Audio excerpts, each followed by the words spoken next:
Chapter 192. His Majesty decided that Ning Ke would lead the students of the academy to the wilderness for practice. When Master Yen Sei heard the news from his junior fellow apprentice, his wretched face suddenly became angry. His gray eyebrows kept moving up and down as if they were going to become a burning flame. He shouted, "What's going on?" Imperial Advisor Li Qingshan smiled bitterly and said, "I also found it strange at the time. I thought about it carefully on the way out of the palace and roughly understood what His Majesty was thinking. Because of what happened to the Empress all those years ago, His Majesty's body has always had a hidden danger. No one knows when it will flare up, so he has to consider the future of the court." Master Yen Sei sneered and said, "The Tang Empire was founded by martial arts and ruled by law. Why do you need to worry about the affairs of the imperial court? Do you want to be like those places in the South Jin Kingdom who are in a hurry to get a minister?" Li Qingshan shook his head and said, "Our South School of Haotian Taoism looks impressive on the surface, but in fact, our peak combat power is small and weak.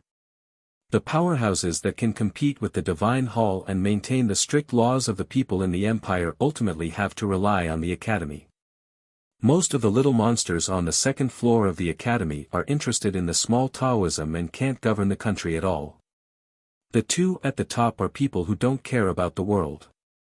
Fortunately, the academy has Ning Ke now." "Ning Ke, what's wrong?" "Your Majesty, you've seen through this little guy very clearly. He's a worldly man with ambitions, desires, and ideas. And this is not a negative evaluation. Only those with ideas will be willing to enter the human realm. Once he enters the human realm, the academy will not be able to completely stay out of it. After His Majesty enters the human realm, the imperial court will naturally be stable." After a moment of silence, Master Yen Sei sighed and said, "Any idea that looks too far ahead is actually too rigid.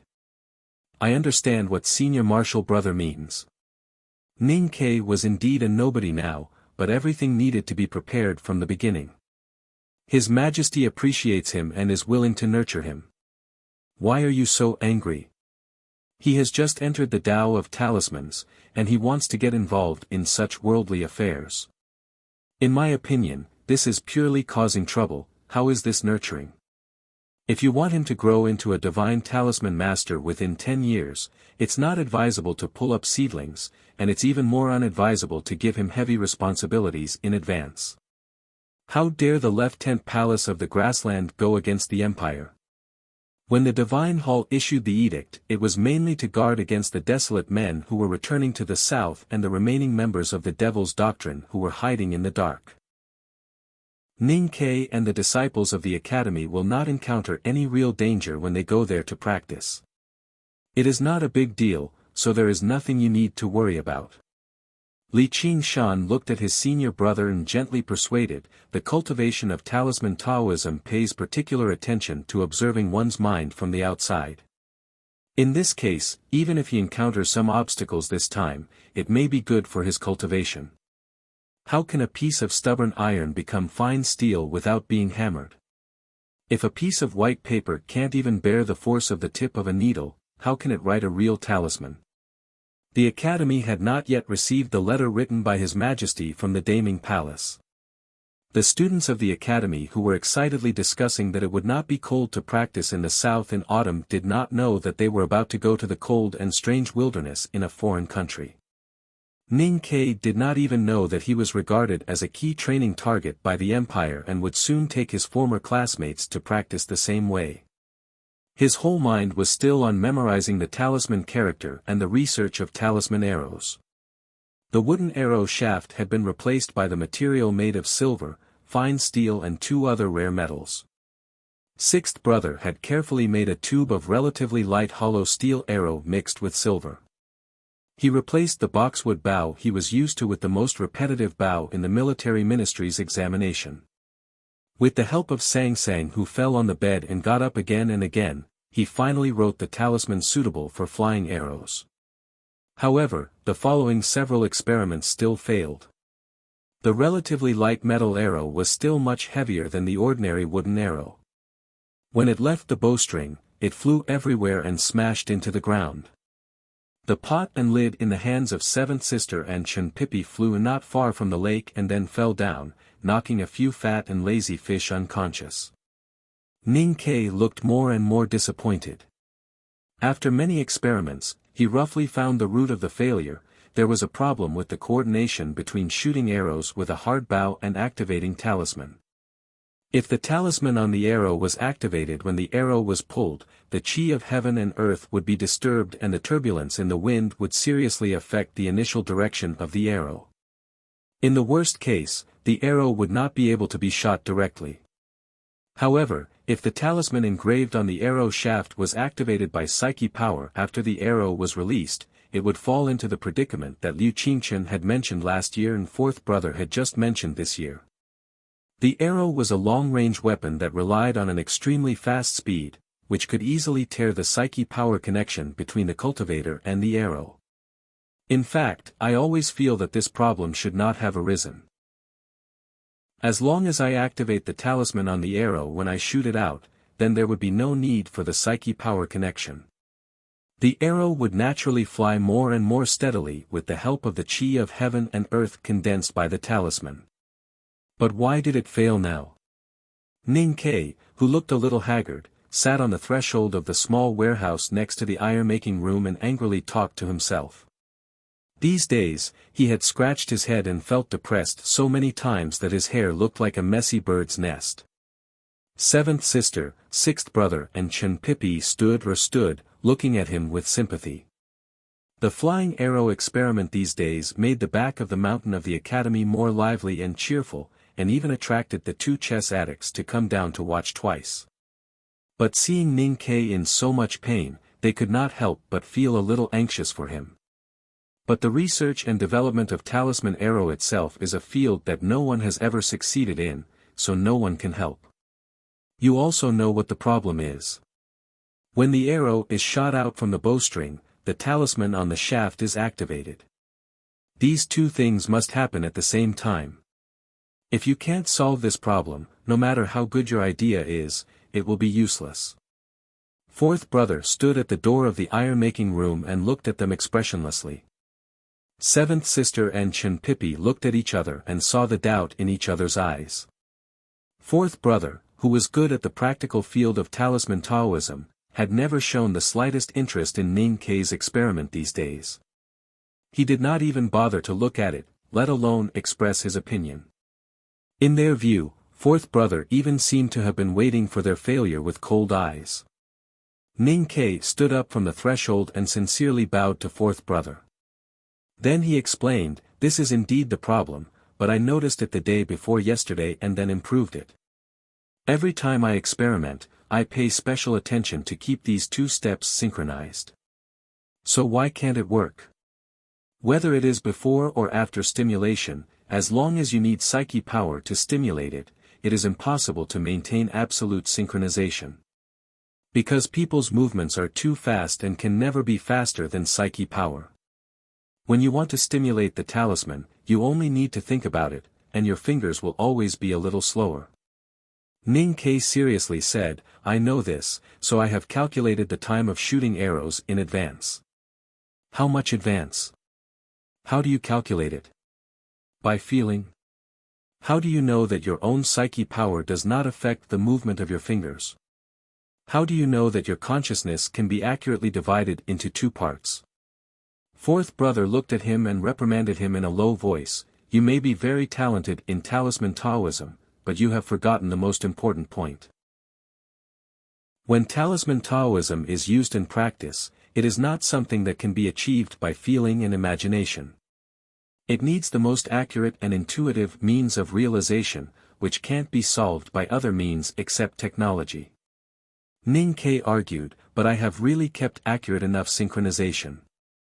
Fourth brother looked at him coldly and said, "What is accurate? What is synchronization?" Synchronization is exactly the same. A minute, a second, a split second, and a split second were not synchronized. There were so many talisman Taoism masters in the previous generations, and no one is more stupid than you. Why can't they develop talisman arrows successfully? That's because they can't achieve complete synchronization. Hearing this severe reprimand, Ning Ke suddenly calmed down. Since he was praised as the successor of the divine talisman master by Master Yen Sei and gradually discovered his talent in talisman Taoism, he was inevitably a little proud and complacent in his heart, although he looked calm on the surface. So he always felt that he had used enough wisdom and efforts to solve the problem of talisman arrow, so he should solve it soon. Until fourth brother pointed out the most critical problem, he found that his mentality was indeed a little wrong, and he took it for granted. Looking at his thoughtful look, fourth brother's expression became a little better, and he slowly said, "Youngest brother, in fact, your design idea about talisman arrow is really excellent, and in my opinion, it is feasible. But you should be more calm and think more clearly about the most critical synchronization problem. Then I think maybe we can really witness a key breakthrough in the practical field of talisman Taoism. For this breakthrough, I hope you can continue to work hard." Ning Ke sincerely thanked him. "Thank you for reminding me, fourth brother." The next morning, in the back mountain of the academy, Ning Ke, who obviously didn't sleep all night, appeared in front of the blacksmith room again. His face, which should have been more haggard, somehow looked 100 times more energetic. Only the messy bird's nest above his head became a more messy chicken coop, which proved how many times he scratched his head and pulled his hair last night.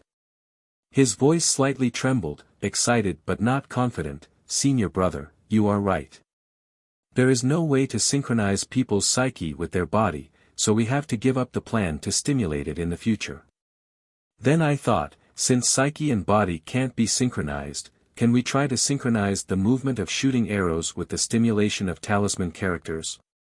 That is to say, the forward stimulation ensures that the moment the archer shoots the arrow, the talisman on the shaft will be completed just because of the movement of shooting arrows. This has nothing to do with the archer's psyche, and it is completely the objective coordination between the movements." Fourth brother widened his eyes and asked, "The movement of shooting arrows will stimulate the talisman characters by itself? This idea is really interesting, but how to do it?" The forward stimulation means that once the talisman characters are written, they will be automatically stimulated. But how can you write the talisman when you shoot arrows?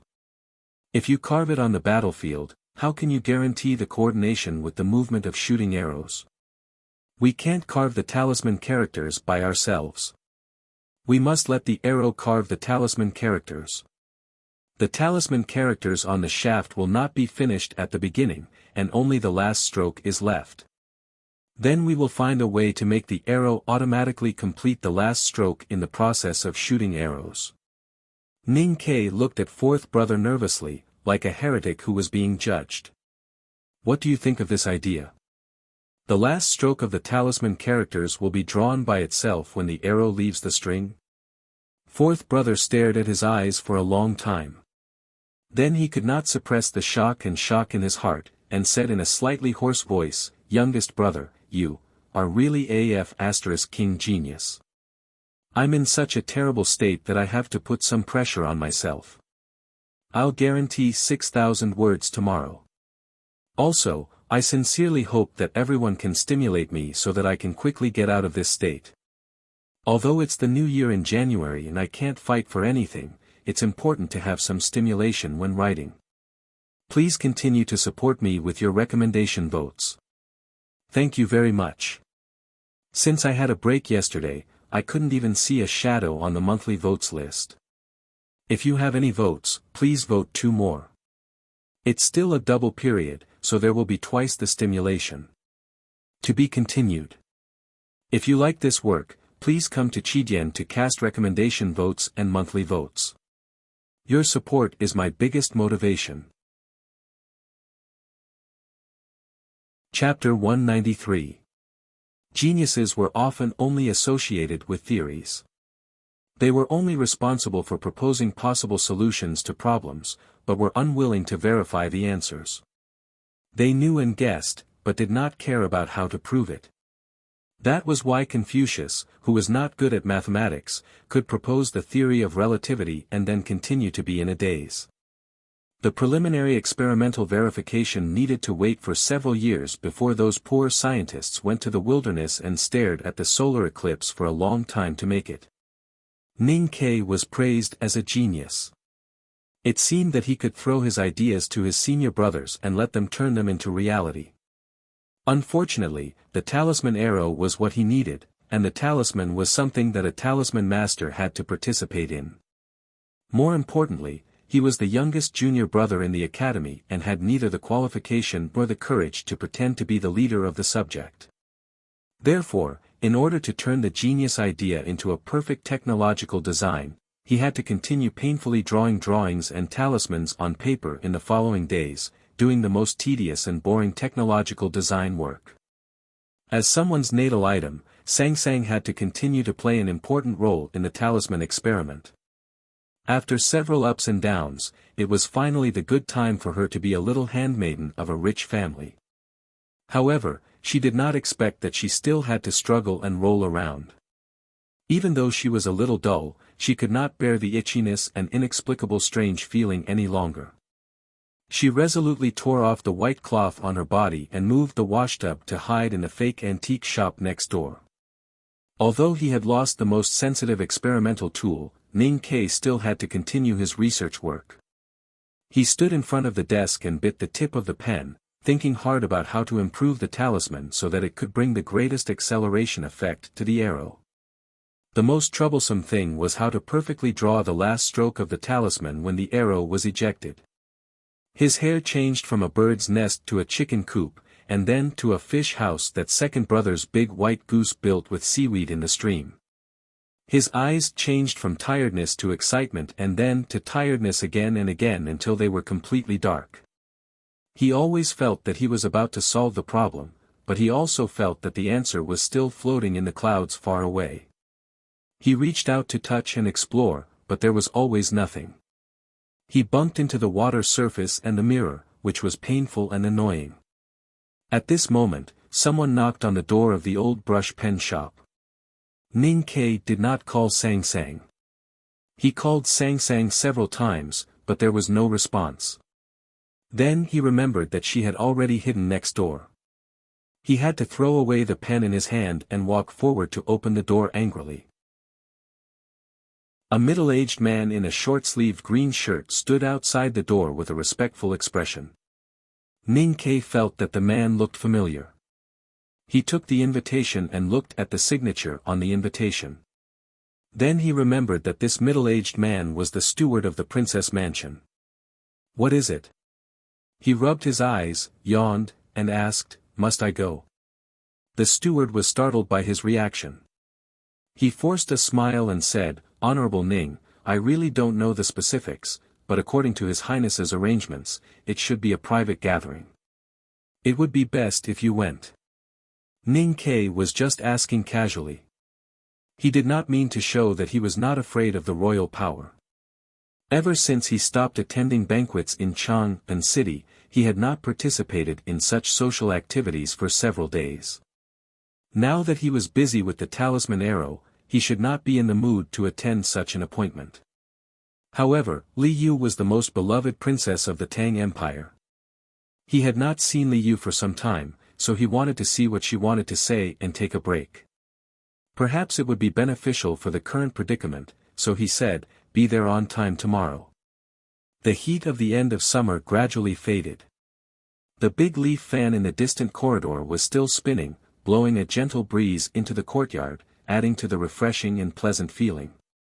Sang Sang took Xiaoman to catch insects under the old trees. Ning Ke and Li Yu sat on the wooden planks in the courtyard, drinking tea and chatting. The scene was indescribably indifferent and casual. However, the expression on Ning Ke's face did not match his current appearance. He frowned very tightly, and the small dimple on his left cheek was especially clear because he was gritting his teeth and tightening his jaw muscles. He asked angrily, "Your Highness, can I not go? My father's letter should have arrived at the academy by now." Li Yu gently turned her wrist and brought the teacup to her lips. She took a sip and praised, "The rock tea from Shanin County is really good." Ning Ke looked at her beautiful face and sighed. He said, Your Highness, can we skip these cliched pleasantries and get down to business? You and I are both young people. There is no need to learn from those old people and try to probe. Li Yu's thin eyebrows slowly raised as she listened to the words, and she looked at him with a faint smile. But in the end, she did not use these words to express her feelings. She said, Since my father has spoken personally, I think Mr. Jun Mo will not object. In my opinion, you have to go to the wilderness. I have already entered the second floor. Why do I still have to go for practice? Ning Ke asked confusedly. Li Yu also did not understand his attitude. She frowned and said, Why are you not willing to go? You should know that the students of the academy will be the pillars of the imperial court in the future. If you lead them to practice in the wilderness, they will at least not dare to disrespect you on the surface, no matter whether they think of your benefits or not. Ning Ke shook his head and said, The wilderness is a very dangerous place. Li Yu looked at his eyes quietly and said, Will staying too long in the bustling Chang and wear down one's iron bones into a crisp? I don't believe such a small scene can scare you. I know your reputation as the woodcutter of Shubi Lake. Are you still afraid of those barbarians on the grassland? It's the woodcutter. Ning Ke corrected her.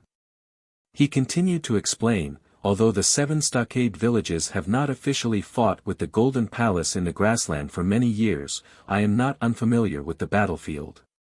I am not afraid of returning to the battlefield. But since it is the battlefield, life and death have no eyes. Those students in the academy say that they are invincible, but they do terrible things. Who knows how many will die on the battlefield? I have to be responsible for their lives when I bring such a group of children to the battlefield. The pressure is too great. Li Yu smiled and said, Don't forget that they were once your classmates. You keep saying that they are children. How much older can you be than them? I don't know why you have learned to act like an old man now. Ning Ke thought to himself that he was at least 7 or 8 years older than them. Although he was not old, he always looked at things cautiously. He said, The older they are, the easier it is for them to survive on the battlefield in the wilderness. But in fact, you don't need to bear this kind of pressure. Li Yu looked at him and said calmly, The practical cultivation of the academy is a major event for the empire to train talents. How can you protect them like an old hen? Life and death have no eyes. Only the students of the academy who can come back alive from the battlefield are qualified to be seriously trained by the imperial court. So you just need to bring them there and not care about their lives. Hearing this, Ning Ke was slightly shocked. After a moment of silence, he asked confusedly, If I don't care about their lives on the battlefield, why do I have to bring them there? Can't the military ministry just send anyone? Li Yu did not speak. She looked at the few freckles on this fresh and pleasant face and suddenly felt a faint sense of regret. Last year, when they returned from the grassland together, she could be said to be the first bigwig in the Tang Empire to discover Ning Ke's ability. She had also tried to recruit him, but now it seemed that compared to Ning Ke's potential, her efforts were indeed too weak. In just a year, this young soldier from the city of Wei had become the successor of the Divine Talisman Master, a student of the second floor, and a celebrity in Chang'an. Her slender fingers slowly turned the teacup and gradually woke up from her daze. She looked at Ning Ke and said with a smile, Father wants you to bring the students of the academy to the wilderness, not because he values those students, but because he values you. He wants you to win some face for the empire, and at the same time, he wants to see what kind of ability you can show. Ning Ke was slightly startled and said, Your Majesty. Don't you think too highly of me? Because you have ambition and ideas, different from those senior brothers and sisters in the back of the mountain of the academy. And Father values your ambition and ideas. For our empire, whether young people have ambition or not is a very important thing. I really don't know what ambition I have. Or in another word, ideal. Your Highness should be clear about my ideals. They are all very simple things. But when you have fulfilled your childhood dreams, don't you have bigger dreams? For example. Li Yu looked at his thoughtful expression and said, "Do you like to cultivate in the back of the mountain of the academy all year round?" Ning Ke answered without hesitation, "Yes." This question might have confused him in the past, but it was no longer a problem since Chen Pipi took him to the study in the cliff cave and saw the scholar who kept copying and reading. Li Yu stared at his eyes and asked, "But after you have enough power, don't you want to rely on power to do what you want to do and achieve some of the goals you want to achieve?" Ning Ke's mind flashed with the dilapidated mansion, the blood-stained stone lions, and his friends sitting in front of the wet wall. His body felt slightly stiff.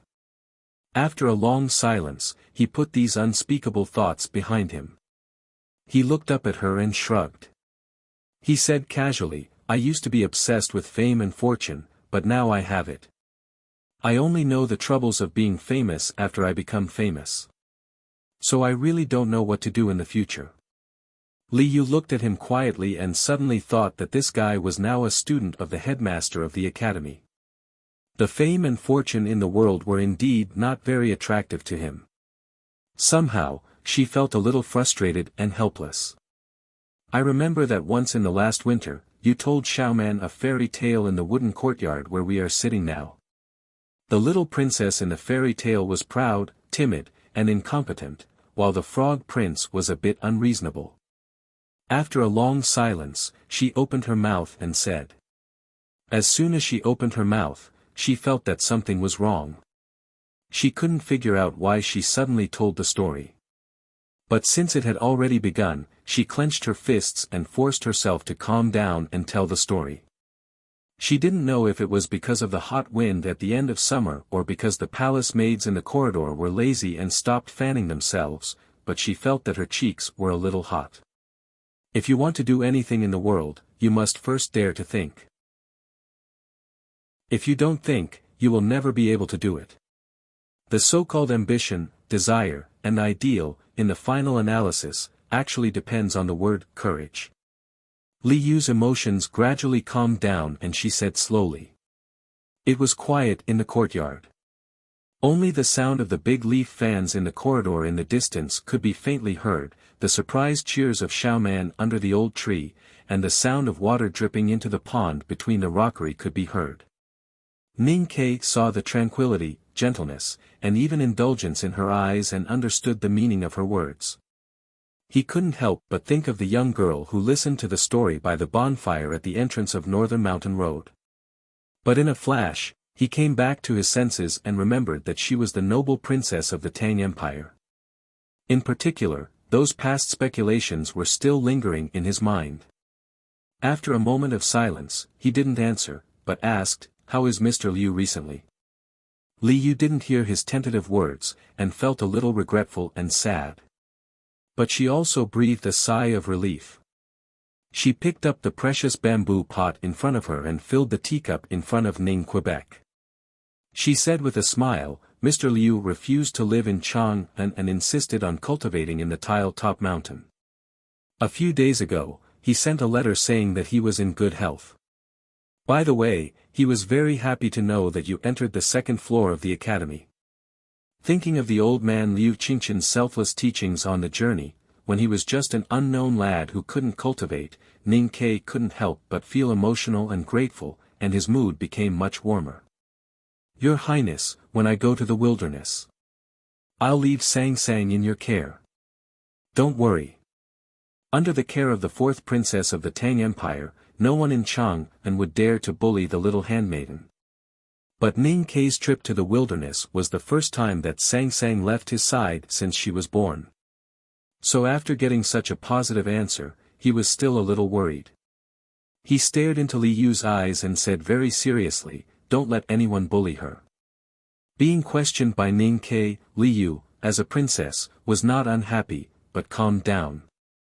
Because she knew that Ning Ke was worried about Sang Sang, but he was willing to let her take care of Sang Sang, which showed a certain attitude. "Don't worry. If anyone dares to bully Sang Sang, I'll make him suffer." "Your Highness, that's too cruel. Just let that person die and his whole family die." Your Highness. Nothing. I have a letter here. Take it with you.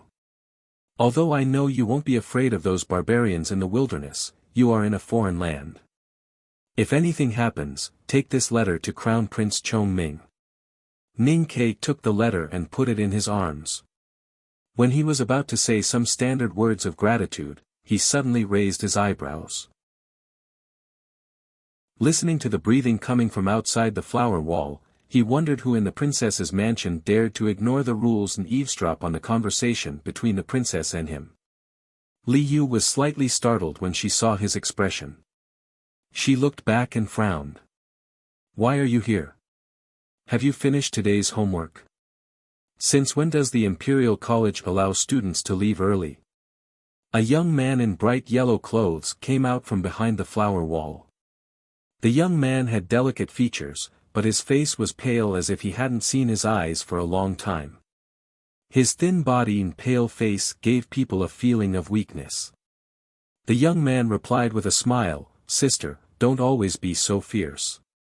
Hearing the title, Ning Ke knew the identity of the young man. He was the eldest son of the emperor of the Tang Empire, the eldest Prince Li Huiyuan, who was most likely to inherit the throne. So he stood up and saluted with hands folded in front. When he saluted with hands folded in front, the young prince raised his eyebrows and showed a trace of displeasure on his pale face.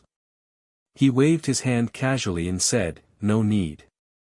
In his opinion, although this person was qualified to sit opposite his sister, he was not an ordinary person.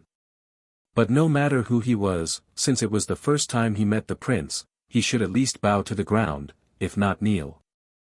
It was too disrespectful to bow so casually. He was secretly angry at Ning Ke for being disrespectful, but Li Yu's face suddenly turned cold. She scolded unhappily, "Where are the manners that the teacher usually taught you? Hurry up and return the greeting to Sir Ning." Hearing the words, "Sir Ning," the young Prince Li Huiyuan suddenly remembered the uproar in the palace this year. He looked up at Ning Ke curiously and finally matched the real person with the person in the legend. If it was on a normal day, even if he knew that this person was someone appreciated by his father, he would not show any expression. But in the world, the person he feared the most was his sister.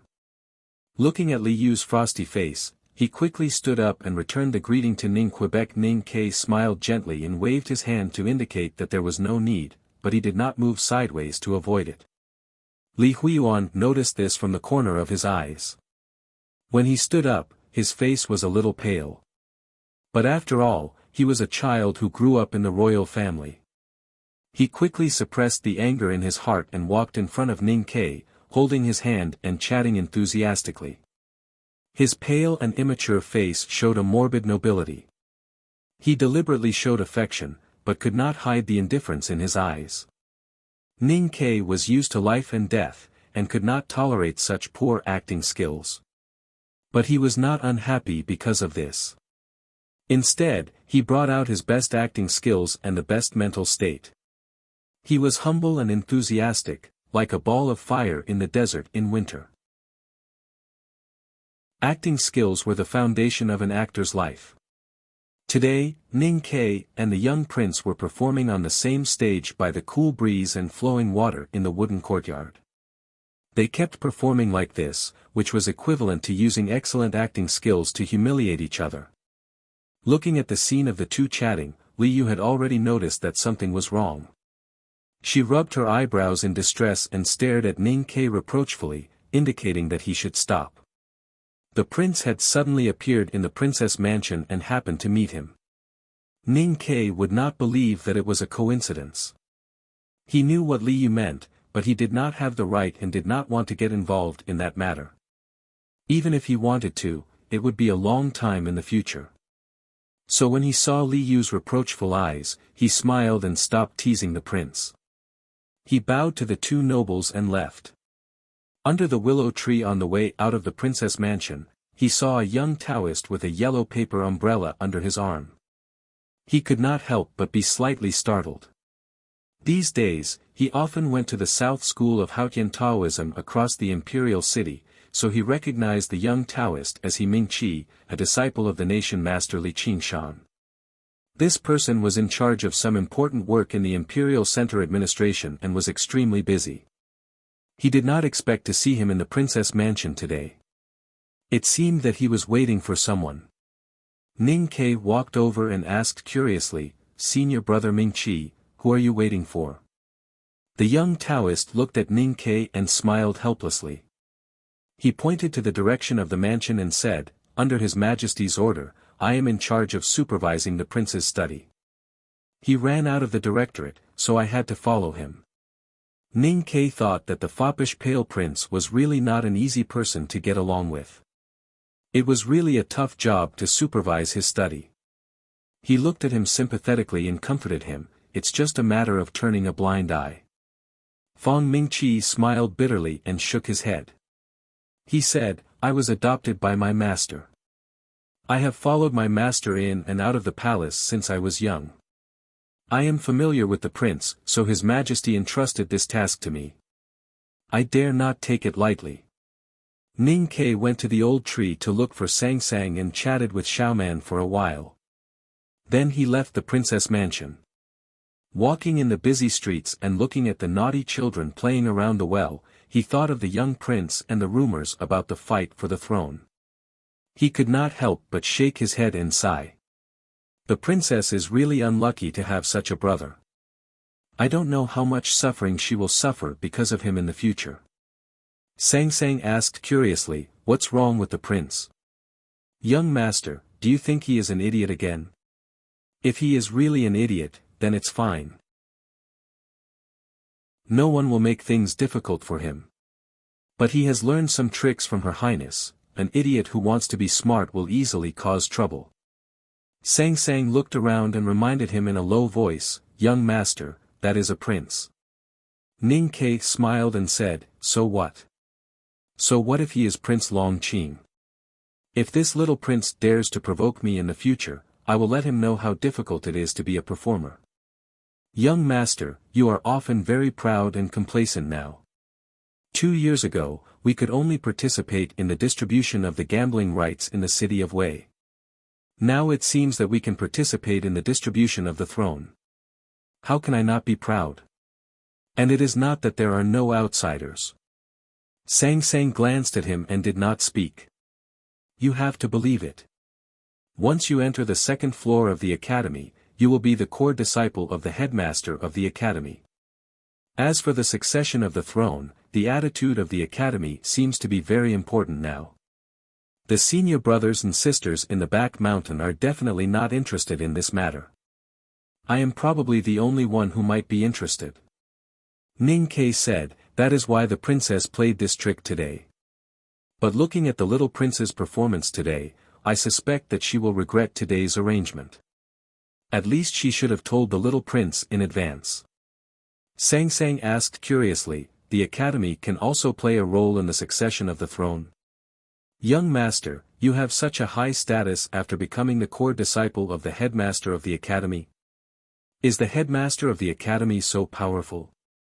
Ning Ke said with a self-deprecating smile, "Don't forget that I have not seen this teacher until today. But I have heard a lot of rumors and the attitude of the people around me. I can roughly understand how important this teacher is.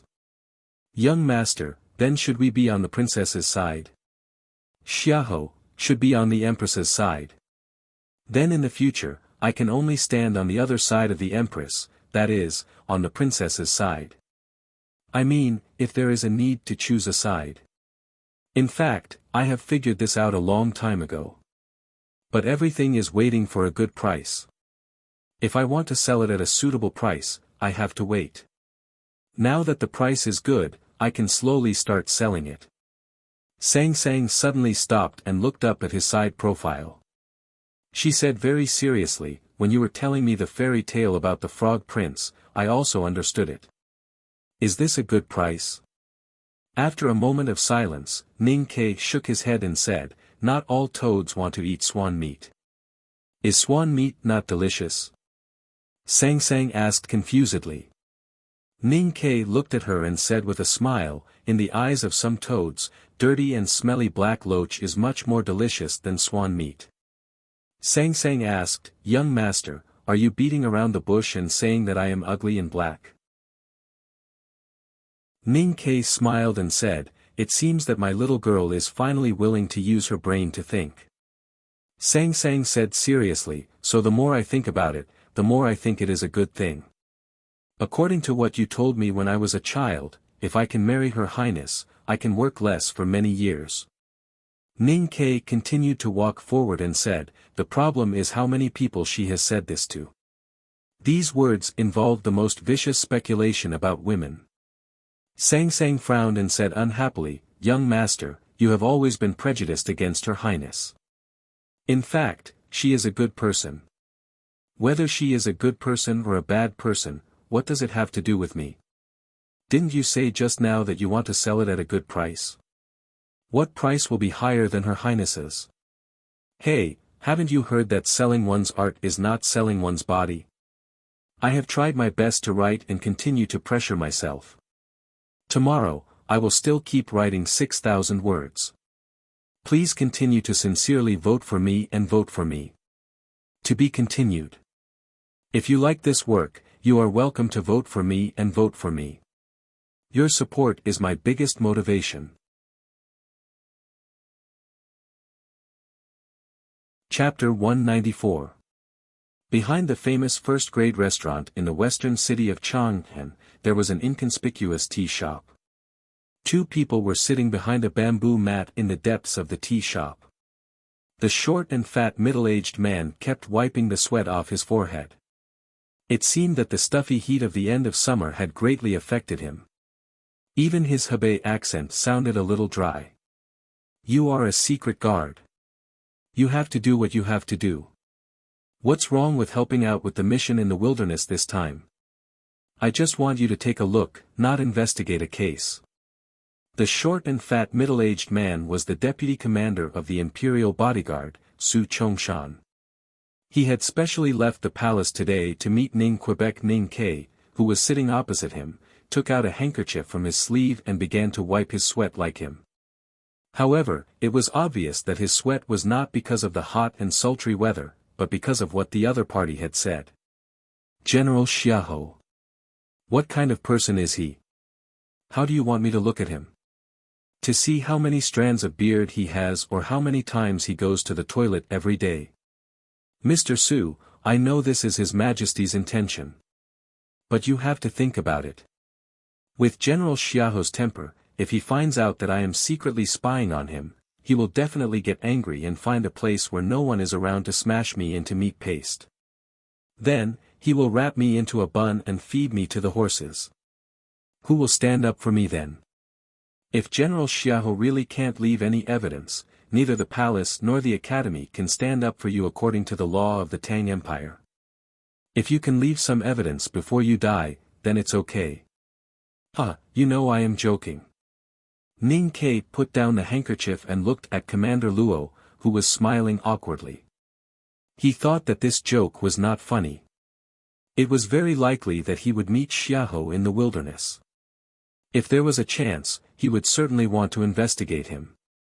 However, this matter was too dangerous. He did not expect to receive this request at this time. It seemed that His Majesty was still worried about Xiahou. So what role could he play in this process? Seeing his silence, Commander Su thought that he was still conflicted. He comfortingly said, "Don't worry too much. The Emperor's meaning is very simple. You only need to watch General Xiahou's actions and reactions. After you return to the capital, tell the Emperor the details you see.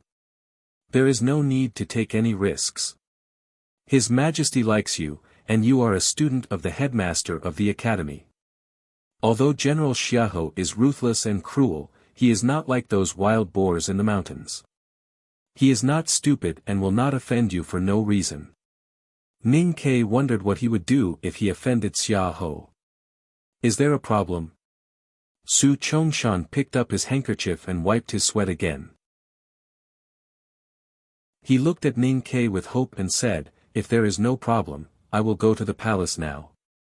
If there is anything in Chang'an that you are worried about, tell me and I will handle it. Ning Ke said, you know I have a shop on Lin 47th Street. Su Chongshan patted his chest hard and said in a heroic manner, I'll watch over you. Ning Ke shook his head and said with a smile, I have a little handmaiden, and I want to ask the bodyguard office to take care of her for me. If the Emperor of Tang sent a bodyguard to watch over the general's words and actions, it would definitely cause a political turmoil. Therefore, in order to keep it a secret, His Majesty did not summon Ning Ke to the palace. Instead, he asked Su Chongshan to find a secret place outside the palace and secretly pass on the secret edict. After receiving the secret edict, Ning Ke should have sealed it in the deepest part of his heart and not tell anyone. However, there had never been any secrets between him and Sang Sang. Therefore, when he returned to Lin 47th Street, Sang Sang, who was preparing to cook, immediately knew the specific content of the secret edict. She looked at Ning Ke who was standing by the window and asked, will it be dangerous? Ning Ke picked up his brush and looked at her through the window. He said, the main thing is to observe his expression and then ask around. Su Chongshan is right. There is no danger at all. If there is, I will not do it. Sang Sang lowered her head and continued to wash the rice. She asked, so you agreed? Ning Ke lowered his head and continued to draw talismans. He said, as the golden secret agent of His Majesty in the focus of the younger generation of the Tang Empire, if the Empire uses me, I will definitely win. Well, not necessarily win. I have to admit that my life can never be smooth for too long. You should know the reason why I did not refuse. There was a chance to get close to Xia Ho and observe him with the secret edict of His Majesty. He might even find a chance to take revenge. For Ning Ke, who had waited for 14 years, it was a chance that he could not miss. Sang Sang did not say anything. She rubbed the rice hard in the basin with her little hands. The clear water gradually turned into something like rice milk. No one knew how many layers of rice had been rubbed off by her. Her figure became thinner and dimmer. If you wash the rice a few more times, will you still be able to steam it? Ning Ke put the brush pen on the inkstone and looked at the scene outside the window. After a moment of silence, he said, don't worry. My current level is not even comparable to Xia Ho's finger. Naturally, I won't be so idiotic as to take revenge immediately. Sang Sang stood up and wiped her hands on her apron. She looked back at him behind the window and said, young master, since you can't take me there, you must hold back when you see Xia Ho. Did I hold back when I saw Princely Pei Yan during the academy entrance exam last year? Ning Ke shook his head and said, we are hunters who grew up in Min Mountain. Our patience when dealing with prey is our most powerful weapon. What kind of luggage do I need to prepare? The same 3 things. Ning Ke was about to take the students of the academy to the frontier fortress wilderness. He might see Xia Ho. Ning Ke was a little excited, but he was more nervous. Thinking of the possible dangers, he was more anxious to develop the talisman arrow. After dinner that day, Sang Sang rolled up her trouser legs and sat by the well to cut feathers and polish the tuft for him. Meanwhile, he concentrated on the white paper on the desk and kept drawing complicated talisman lines. Not all parts of the wilderness were desolate. Before the fierce winter wind arrived, most of the ground was covered with carpet-like grass. But when it was the end of summer in the central plains, the wilderness would feel the slight chill of autumn in advance. The grass would begin to be stained with frost, turning yellow and white, giving off a somewhat somber feeling. The horse's hooves trampled a frost grass that was taller than its companion into the mud. Accompanied by a slight neigh and heavy breathing, more and more warhorses appeared on the meadow. The elite cavalry of the left king's palace escorted the tribe southward.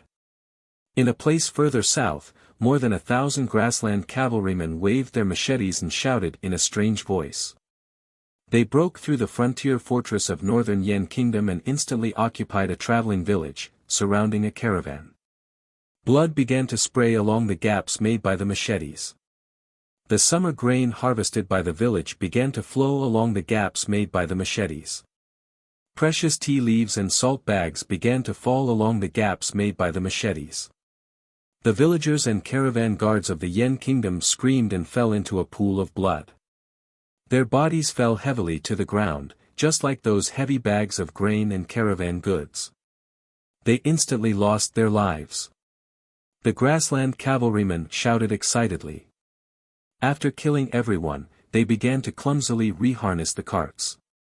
They moved all the grain and goods they could find onto the carts and then returned to the north. Summer had ended and autumn had arrived.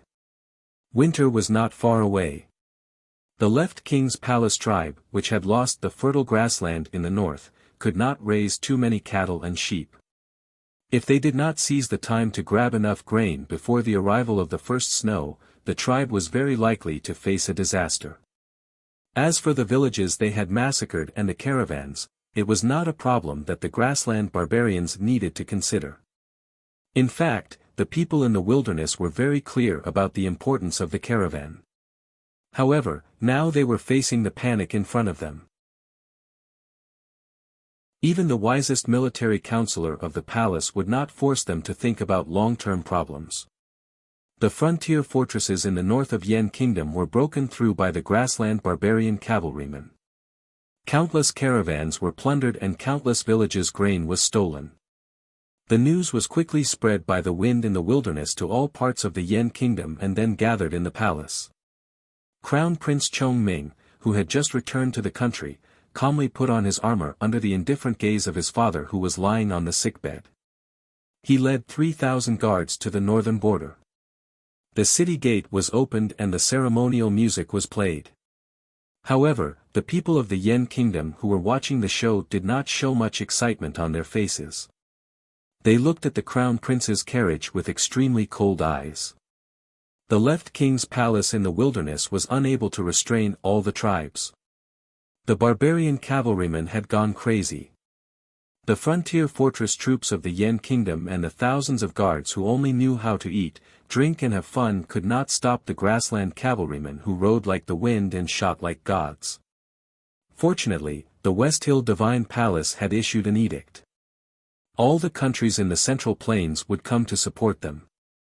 The abominable and terrible Tang Empire would also send their cavalry. For the Yen Kingdom's emperor and people, this was a humiliating and helpless choice.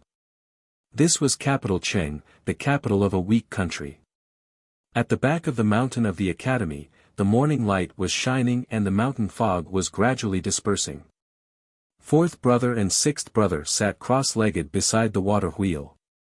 After meditating and regulating their qi circulation, they looked at each other and began to repeat the discussion process that they had repeated for several days. There was a magical sand table between the two of them. The complicated lines of Fu characters on the sand table moved forward slowly and then formed various possibilities. In the blacksmith's room, which was very close to the stream, the steam was getting thicker as the water wheel was pouring water into it. In the burning furnace, some silver iron-like metals were slowly softening and melting. Seventh sister, who had just woken up, stood at the upstream of the stream and looked at the silent and worried expressions on their faces. After a moment of silence, she threw the wet towel in her hand on a stone and turned to walk to the waterfall in the distance. There was a mountain about 70 miles away from the capital of the South Jin Kingdom. This mountain was not as majestic and towering as the mountain behind the academy in the southern suburbs of Chang'an. Most of its body was covered by clouds and mist all day long. Instead, it was calmly exposed under the clear sunlight. Every crack in the cliff and every rock was so clear. The overall shape of the mountain was also very clear. The cliffs on three sides were relatively smooth and reflected the light from the sky. They shone brightly and then gathered at the peak, looking like a sword. The sect of Lu Bai, the Sage of Sword, the strongest in the world, was at the foot of the mountain. It was an old-style ancient pavilion with distinct black and white colors. Dozens of young cultivators knelt on the ground and bowed respectfully to the ancient pavilion. Behind them was a sword tightly bound by straw ropes. Different from the flying swords of ordinary sword masters, these swords were relatively longer and larger, more like the swords used by warriors. Moreover, they were hidden quietly in their sheaths. The young swordsman respectfully knelt on the ground. The ancient pavilion was silent. After an unknown period of time, a calm yet sharp voice like a sword rang out. This voice was so sharp that it seemed to be able to pierce through the firm cliffs behind the sword pavilion. It seemed to be able to pierce through any tangible things in the world. Disgraced people, don't come back. Hearing this voice, the dozens of young swordsmen who knelt on the ground looked slightly stiff. They seemed extremely nervous and excited. After responding loudly, they got up and walked out. Dozens of fine horses were waiting, neighing slightly. The young people rode their horses and left the sect, heading north. This was the sword pavilion, a place under the care of the strong. The turbid waves of the surging yellow river rolled. For a moment, no one knew how many waves were produced. The ferrymen on the riverbank held bamboo poles and knelt respectfully on both sides of the wooden road. Back then, Liu Bai, the sage of sword, had comprehended the surging sword will beside this yellow river. Today, the young cultivators of the great river kingdom would cross this yellow river and head north. Under the white tower by the sea. A woman with a face full of wrinkles, wearing a strange dress made of countless pieces of cloth, looked indifferently at the juniors in front of her. She said in a hoarse and strange voice, "If you want to go to the north of Yan Kingdom, you need to pass through the Tang Empire. The imperial court has already issued a document. You can go now. I believe the Tangs will not make things difficult for you." A young sadhu looked at the woman in surprise and asked, "Master Kuni, won't you go with us?" A vicious and hateful look flashed in the old woman's eyes. She snapped, "The Tang Empire is a sinful place where etiquette is corrupt and there is no faith. Even a speck of dust from it will make me feel disgusted." This sister of the Yueluan kingdom had been cultivating Buddhism since she was a child. She had a profound cultivation state and a high status in the Buddhism sect. These young cultivators who were going to the north of Yan Kingdom under the West Hills Edict could be said to be her disciples and grand-disciples. She looked at the juniors who were waiting for her orders and said coldly and proudly, "I will go from the north and directly pass through Min Mountain. I want to see if anyone in the Tang Empire will stop me." This was the Yueluan kingdom, a place where the light of Buddha shone. The horses' hooves trampled on the fertile land, as if oil could be squeezed out. Hundreds of knights solemnly advanced under the warm sunlight. They wore pure black armors that were painted with complicated golden patterns. The surface of the black armors and the golden patterns flickered under the bright sunlight, giving off a solemn sense of beauty and pressure. Thousands of devout believers of the Haotian sect were about to kneel down to worship the mountain. When they heard the thundering hooves, they were so shocked that they hid under the trees by the roadside. When they saw the faces of the knights, they hurriedly knelt down and kowtowed, full of surprise and awe. The West Hill Papal Sacred Cavalry was known as the most elite cavalry in the world. The devout believers who kowtowed by the roadside felt that it was a blessing from their ancestors when they saw one of them. Today, they saw hundreds of sacred cavalrymen. They could not help but be overjoyed. Some women even fainted from excitement and they saw the solemn expressions of the sacred cavalrymen. Some well-informed believers could roughly guess the reason why the papal divine army was dispatched. But they still did not understand why the divine hall would pay so much attention to the chaos caused by the grassland barbarians. Among the hundreds of papal sacred cavalrymen, there were several priests of Haotian Taoism in red robes. The young general of the papal sacred cavalrymen was so handsome that he seemed extraordinary. He walked under the sun, and his armor seemed to be plated with a layer of Haotian divine light. He was perfect and inviolable like the Son of God. This was the West Hill, a place favored by Haotian. The back hill of the academy was shrouded in the deep night. Ning Ke put the talisman drawing on the table and sat down tiredly in the corner. He watched the flickering fire for a while and fell asleep unknowingly. He was really exhausted these days, and his brain was also exhausted to the extreme. He actually came up with a solution in such a short time. That day I praised youngest brother as a genius in talisman Taoism. He really did not let me down. Fourth brother looked at the lines on the paper and then glanced at Ning Ke, who was sleeping in the corner. He said, "I don't know what gave him such a strong motivation." Sixth brother said in a low voice while calculating the metal ratio needed for the talisman arrow, "I can feel that youngest brother is very anxious, as if he is worried about something. I don't know if it is about going to the wilderness." Fourth brother said, "The wilderness. The West Hill Divine Palace is worried about the revival of the devil's doctrine. Youngest brother is after all a member of the academy. What is there to worry about? Didn't youngest uncle kill the remnants of the devil's doctrine badly enough?" Sixth senior brother asked honestly, "Senior brother, I don't quite understand the logic of this sentence. Youngest martial uncle killed the people of devil's doctrine in the past. If youngest brother meets people of devil's doctrine again, shouldn't he be more worried?" Fourth brother looked at him and asked, "Do you think the minister of the Ministry of Rights of the Empire will not worry about being killed by the Yans when he goes to the kingdom of Yen?" Sixth brother raised his head and thought for a moment. He said, "Of course not. If the minister of the Ministry of Rights visits capital Cheng, I'm afraid that the kingdom of Yen will be destroyed. It's the same simple logic." Fourth brother said calmly, "If the people of the devil's doctrine dare to hurt youngest brother, won't the devil's doctrine be afraid of being destroyed? Won't they be afraid of being slaughtered by youngest uncle again? But youngest uncle is dead. Youngest uncle is dead, but master is not. Moreover, second brother has always wanted to learn from youngest uncle. Then what is youngest brother worried about?" Fourth brother looked at Ning Ke, who was still frowning in sleep. After a moment of silence, he said, "I don't know.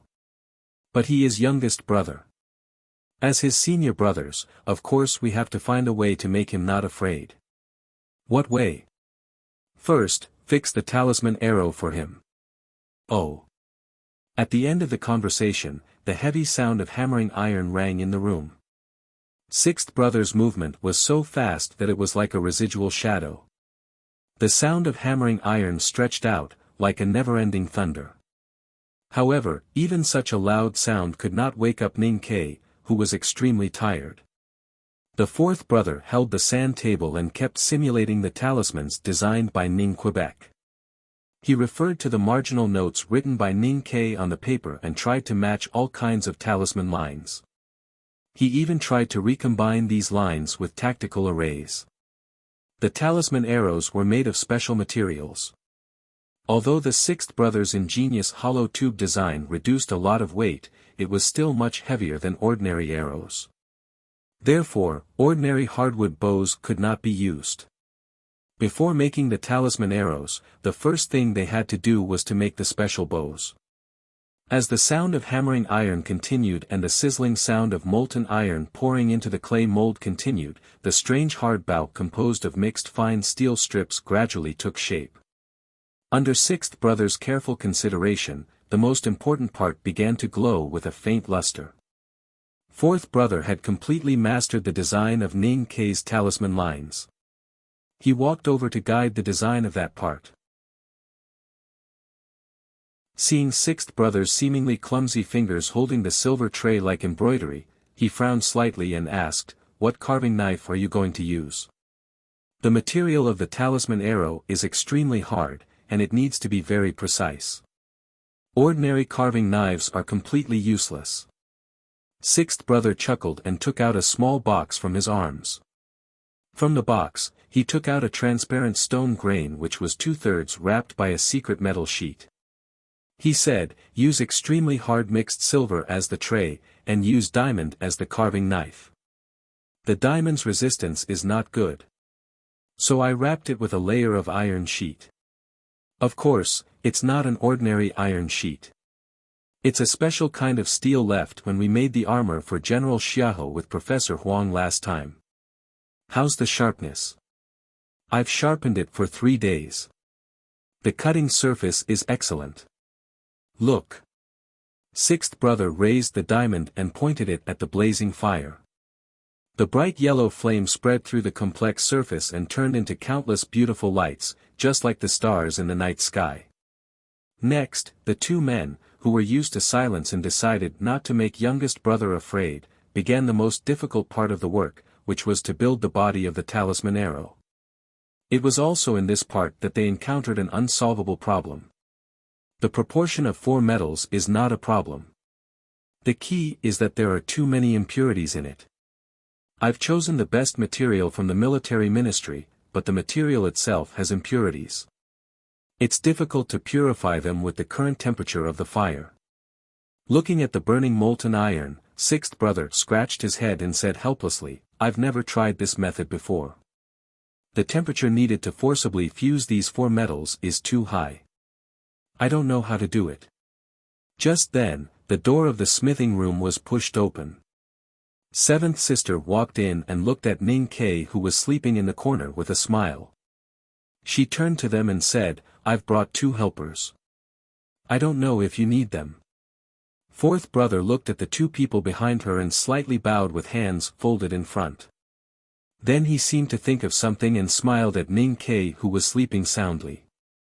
He said, I finally understand why those talisman masters failed to make the talisman arrow. 2 grand cultivators in the knowing destiny state are blacksmiths. Who else can have such treatment except youngest brother? Second brother walked over expressionlessly and grabbed the heavy iron hammer. Chen Pippi walked over with a smile. He stood in front of the fire and slowly closed his eyes.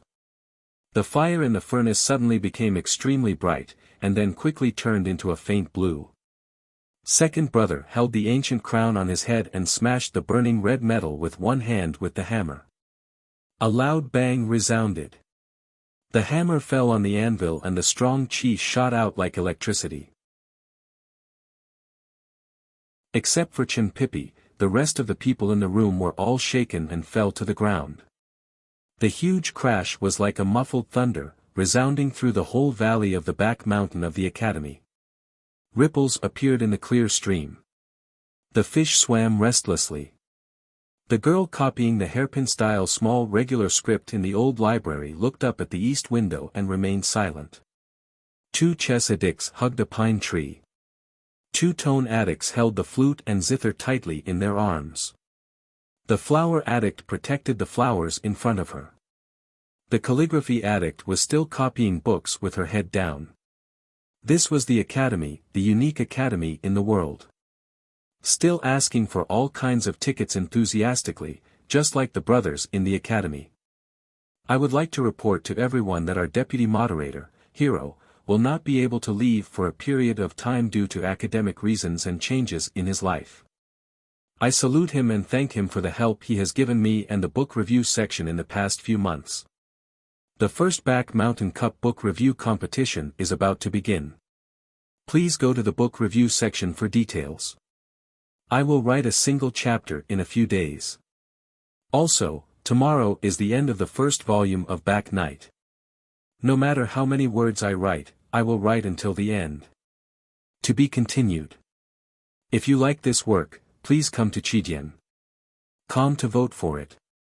Your support is my biggest motivation.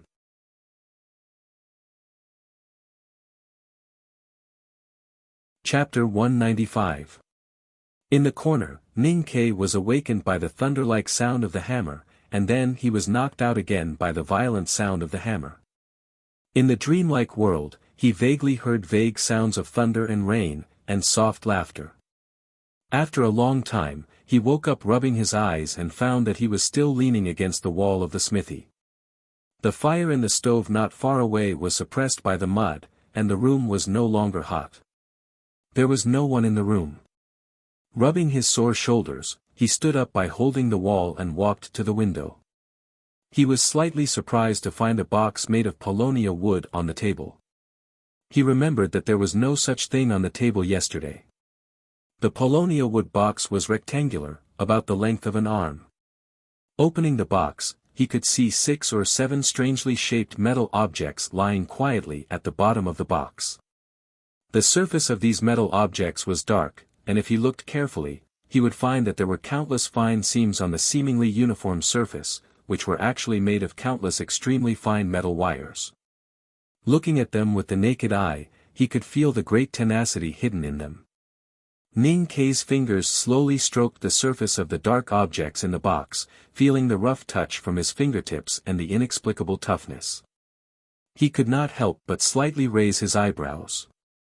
The shape of these dark metal objects was very strange, and he did not know their specific use, especially the metal piece about the size of 3 fingers in the top small compartment of the box, which was not heavy enough even to smash people. Moreover, there was a tiny silver tray inlaid on the metal piece, in which there was a bright diamond with only the top tip exposed. It did not look like a weapon at all, but more like, "Isn't this a wedding ring?" Ning Kei murmured to himself, but his bright eyes were full of joy. He had already figured out what the dark metal parts in the box were used for. Relying on his absolute familiarity with bows and arrows and his dexterous hands, he began to assemble them without anyone's guidance. The slight sound of metal wedge buckling could be heard continuously. After a very short time, a dark metal bow appeared in his hand.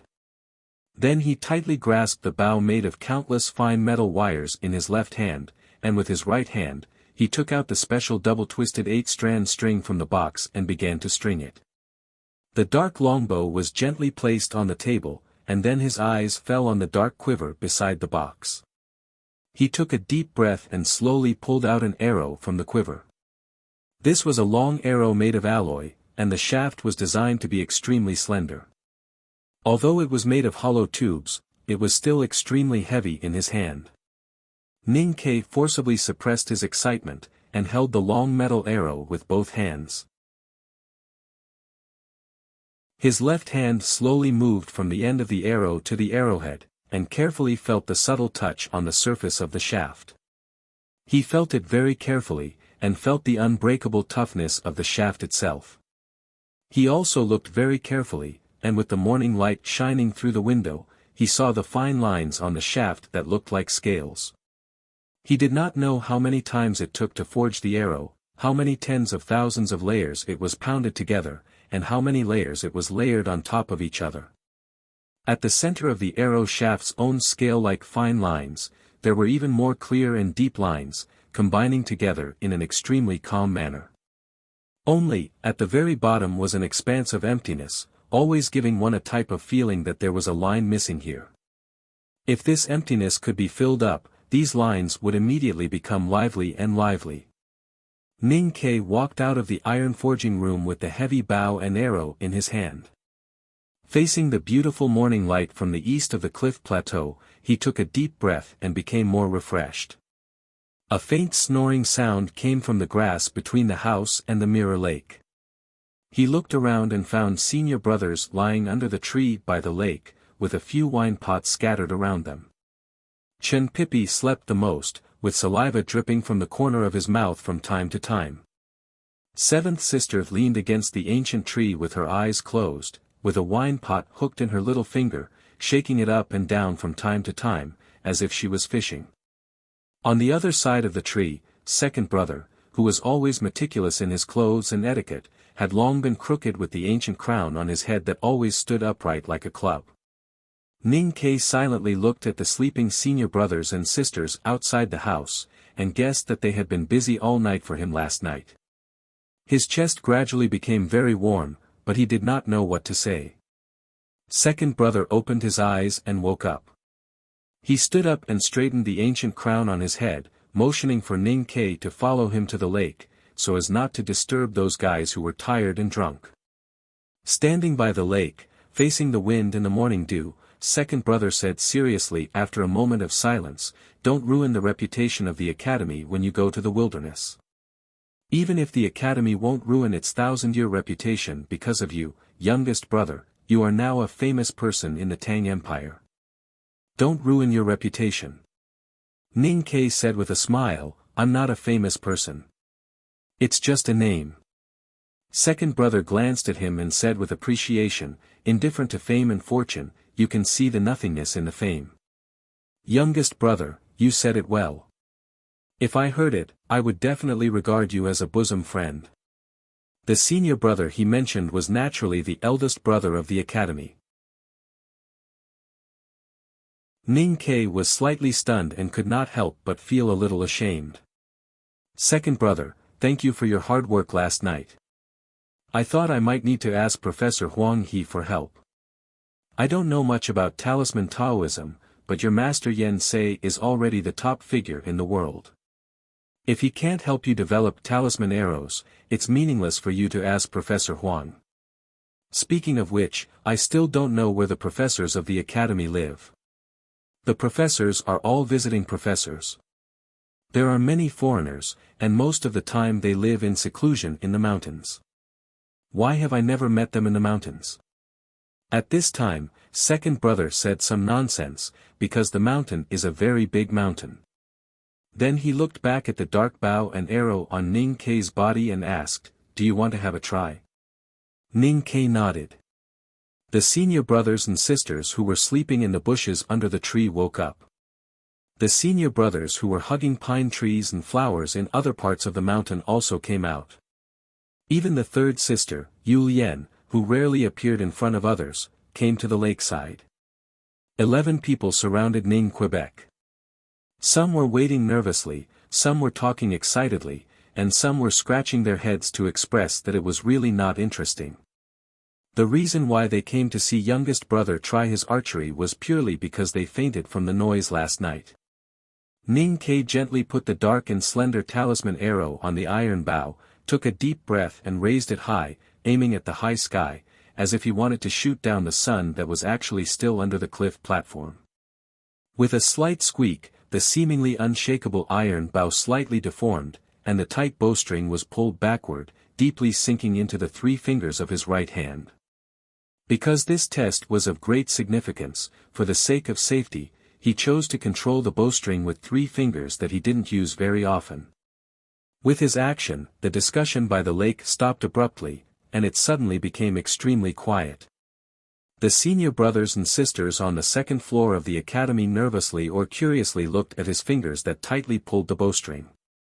In the clear lake like a mirror, the fish that got up early to look for food slowly swam. Across the lake, the proud big white goose was rinsing its chest and abdomen with water. As the muscles of Ning Ke's forearm in his sleeves loosened, the tight bowstring rubbed against his fingertips at a high speed, driving the dark and slender metal arrow to suddenly shoot forward at a speed invisible to the naked eye. The sharp arrowhead instantly protruded forward from the archer's grip. When it traveled a certain distance, the diamond embedded in the archer's grip slightly rubbed against the metal arrow shaft.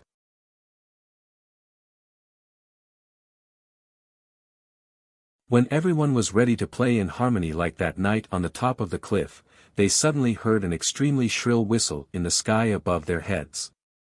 It instantly suppressed the sound of the flute by the lake, as if there was an immortal playing the flute above the clouds. Although people on the second floor of the academy were crazy, they were definitely the smartest people in the world. Hearing the shrill whistle, they instantly guessed the reason. Their faces suddenly turned slightly pale and they instantly ran away from Ning Ke with the fastest speed imaginable. They scattered like birds and beasts, each looking for a safe shelter. Ning Ke did not know what was about to happen, but he still could not suppress his excitement. He looked at the sky above his head in a daze and did not even dare to blink his eyes. Second brother and Chen Pipi stood on both sides of him, looking up at the sky with different expressions. The shrill whistle instantly passed from the distant sky to the lakeside. The little black dot just entered Ning Ke's eyes, and the next moment it turned into a metal arrow that tore the air at a high speed and stabbed at his head. Second brother gently waved his sleeves, which flew like a flag in a frontier fortress and rolled up the black shadow that was about to fall on the ground. He skillfully pulled, carried and released the metal talisman arrow with horrible speed and power, and changed its direction. With a soft sound, a small tear appeared on his sleeves. With a loud bang, half of the pavilion in the center of the mirror lake collapsed. Ning Ke's face turned pale, and then he reacted. Looking at the lake full of smoke and dust, he murmured, F***ck, seventh sister ran over with a pot lid on her head. Looking at the half-collapsed pavilion, she murmured with a pale face, F***ck, second brother frowned and glanced at her unhappily. People gathered at the lakeside again, pointing at the collapsed pavilion and talking excitedly. Fourth brother looked at the dissipating smoke and dust on the lake, with a satisfied smile as if his long-cherished wish had been fulfilled. He walked along the wooden bridge and came back with the talisman arrow and a small box in his hand. Drawing the last stroke of the talisman with diamond, youngest brother, your idea is really genius. But it is a pity that a talisman arrow can only be shot once and cannot be reused. Last night, sixth brother and I made a set of repair tools, but we haven't tried it yet. If you need to repair in the wilderness, you can try it. He handed the small box to Ning Ke and seriously reminded him, talisman arrows are made of rare materials and are extremely difficult to make. There are only 13 talisman arrows in the quiver, so you have to use them sparingly on the battlefield. Ning Ke seriously said, don't worry, senior brother. I won't shoot them all at once. You don't have the ability to shoot them all at once. Second brother stood up and looked at him after washing his hands by the lake. He said, with your current state, you can shoot 3 arrows at most, and your body will not be able to bear it. Looking at the heavy talisman arrow in his hand, Ning Ke frowned and said, then what should I do? Looking at the talisman arrow, fourth brother suddenly sighed and said, this is an innovative talisman Taoism design that creates history. But it is a pity that it can't be popularized in the world. What a pity. Why can't it be popularized? Because the talisman written by youngest brother can only be matched with his psyche power. To use the talisman arrow, the archer must be a talisman master himself. There are few talisman masters in the world who can write this talisman, and the one who can is not a powerful archer. This iron bow is not so easy to pull. Hearing fourth brother's words, Ning Ke felt a soreness in his right shoulder, and even a tearing sharp pain. Maybe the muscle there was injured by the previous action of controlling the bowstring. Fourth brother said, youngest brother, this is the talisman arrow you developed. Give it a name. Looking at the smile on fourth brother's face, Ning Ke suddenly thought of something and sincerely said, fourth brother, please give it a name. Fourth brother was slightly stunned and smiled with emotion. He said, well. Since the materials of the bow and arrow are mixed with mixed silver, which you are most sensitive to, how about calling it silver arrow? Hearing the 2 words, silver arrow, Ning Ke's expression became a little strange. Second brother said expressionlessly, change another one. Chen Pippi pointed to the sky and asked, cloud-piercing arrow? Ning Ke shook his head repeatedly. A cloud-piercing arrow brought thousands of troops and horses to meet him. After a moment of silence, second brother said, the talisman arrow moves with the chi of heaven and earth. There are only 13 of them in the world, and youngest brother is the 13th. So, let's call it primordial 13 arrows. My spirit is too low. I really can't finish this volume today. I will finish it tomorrow. Bow and leave the stage. To be continued. If you like this work, please come to Chidian.com to vote for me. Your support is my biggest motivation.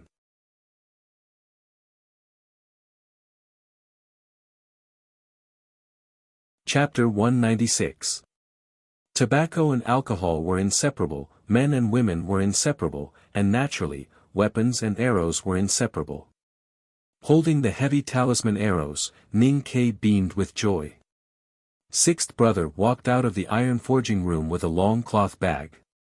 He opened the bag and revealed 3 padeos inside. These were the 3 swords that Ning Ke had sent to the back mountain a few days ago.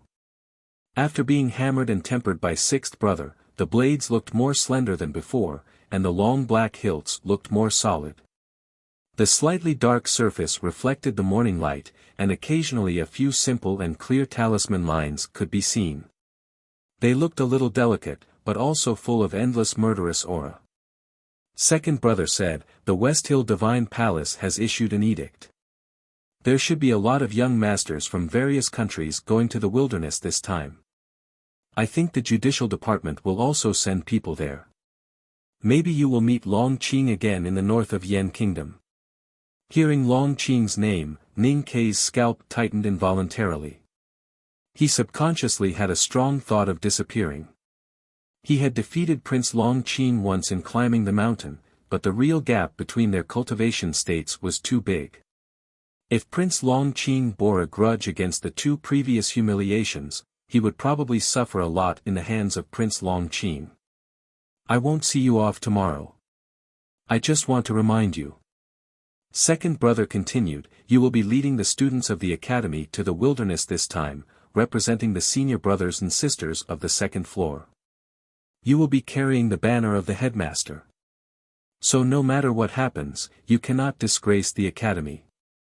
The Revelation Institute of West Hill, the Sword Garret of South Jin Kingdom, and the White Tower Temple of Yueluan.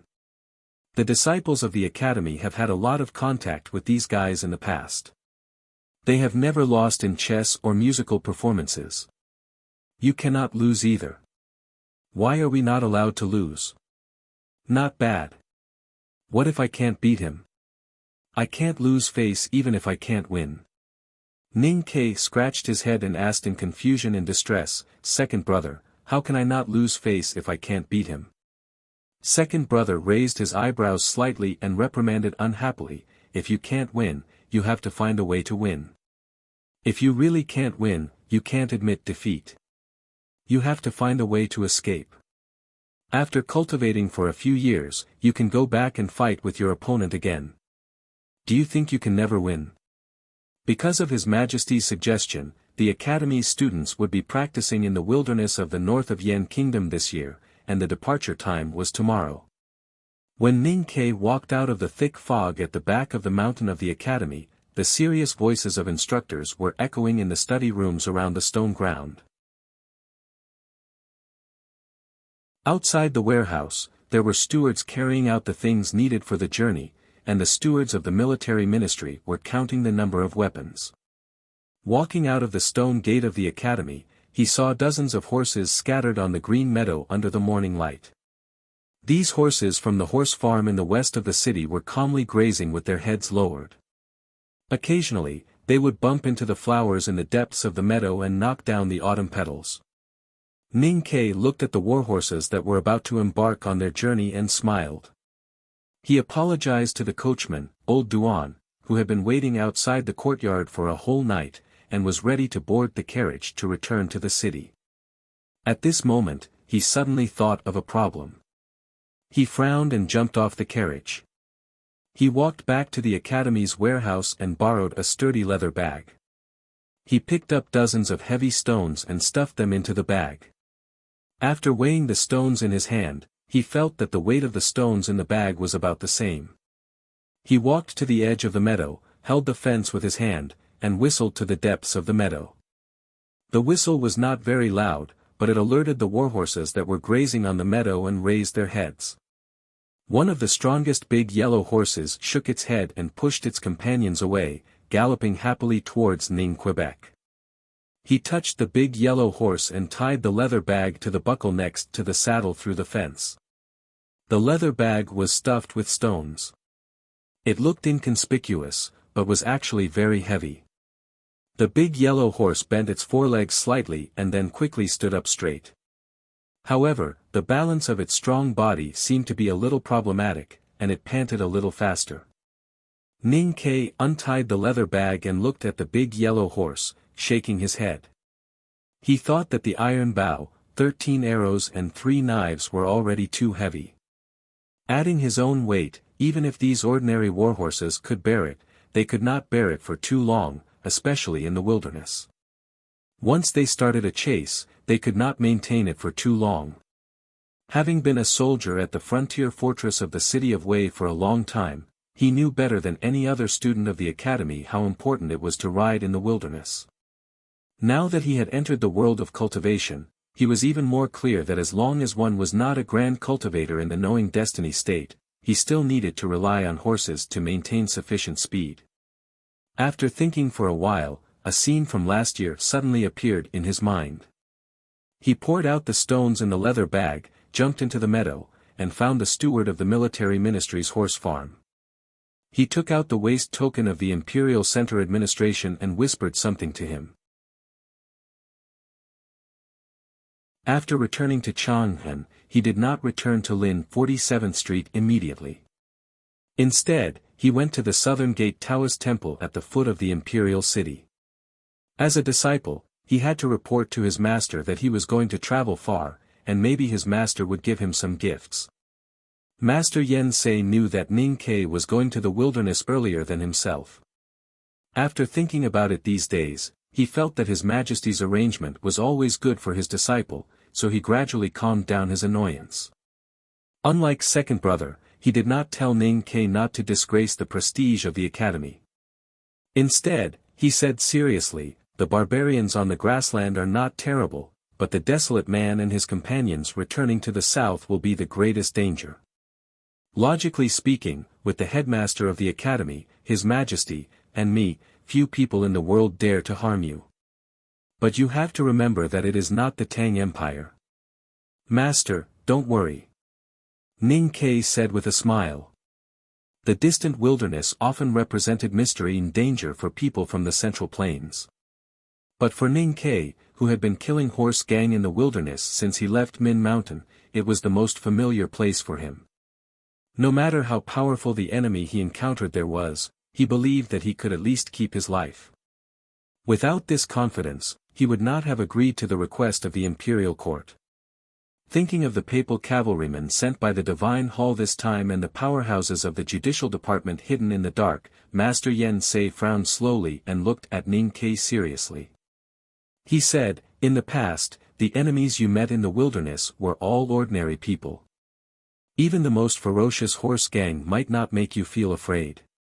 But you have to remember that the enemy you will face this time may be cultivators or the remnants of the devil's doctrine hidden among the desolate man.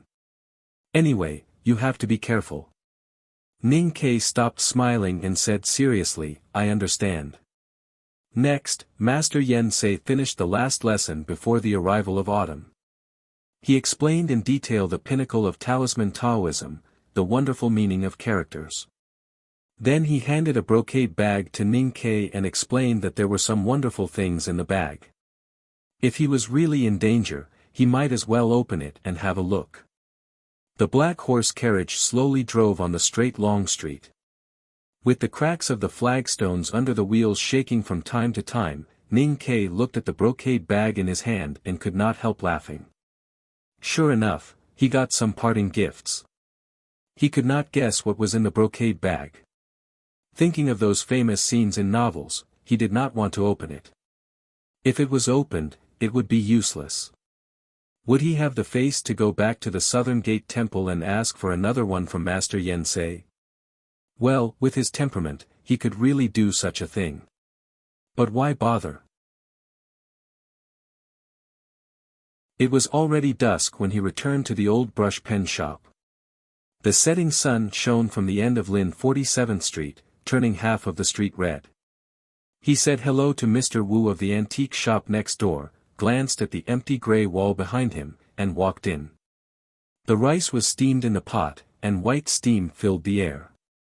It slowly curled up along the tree in the courtyard and floated towards the red sky.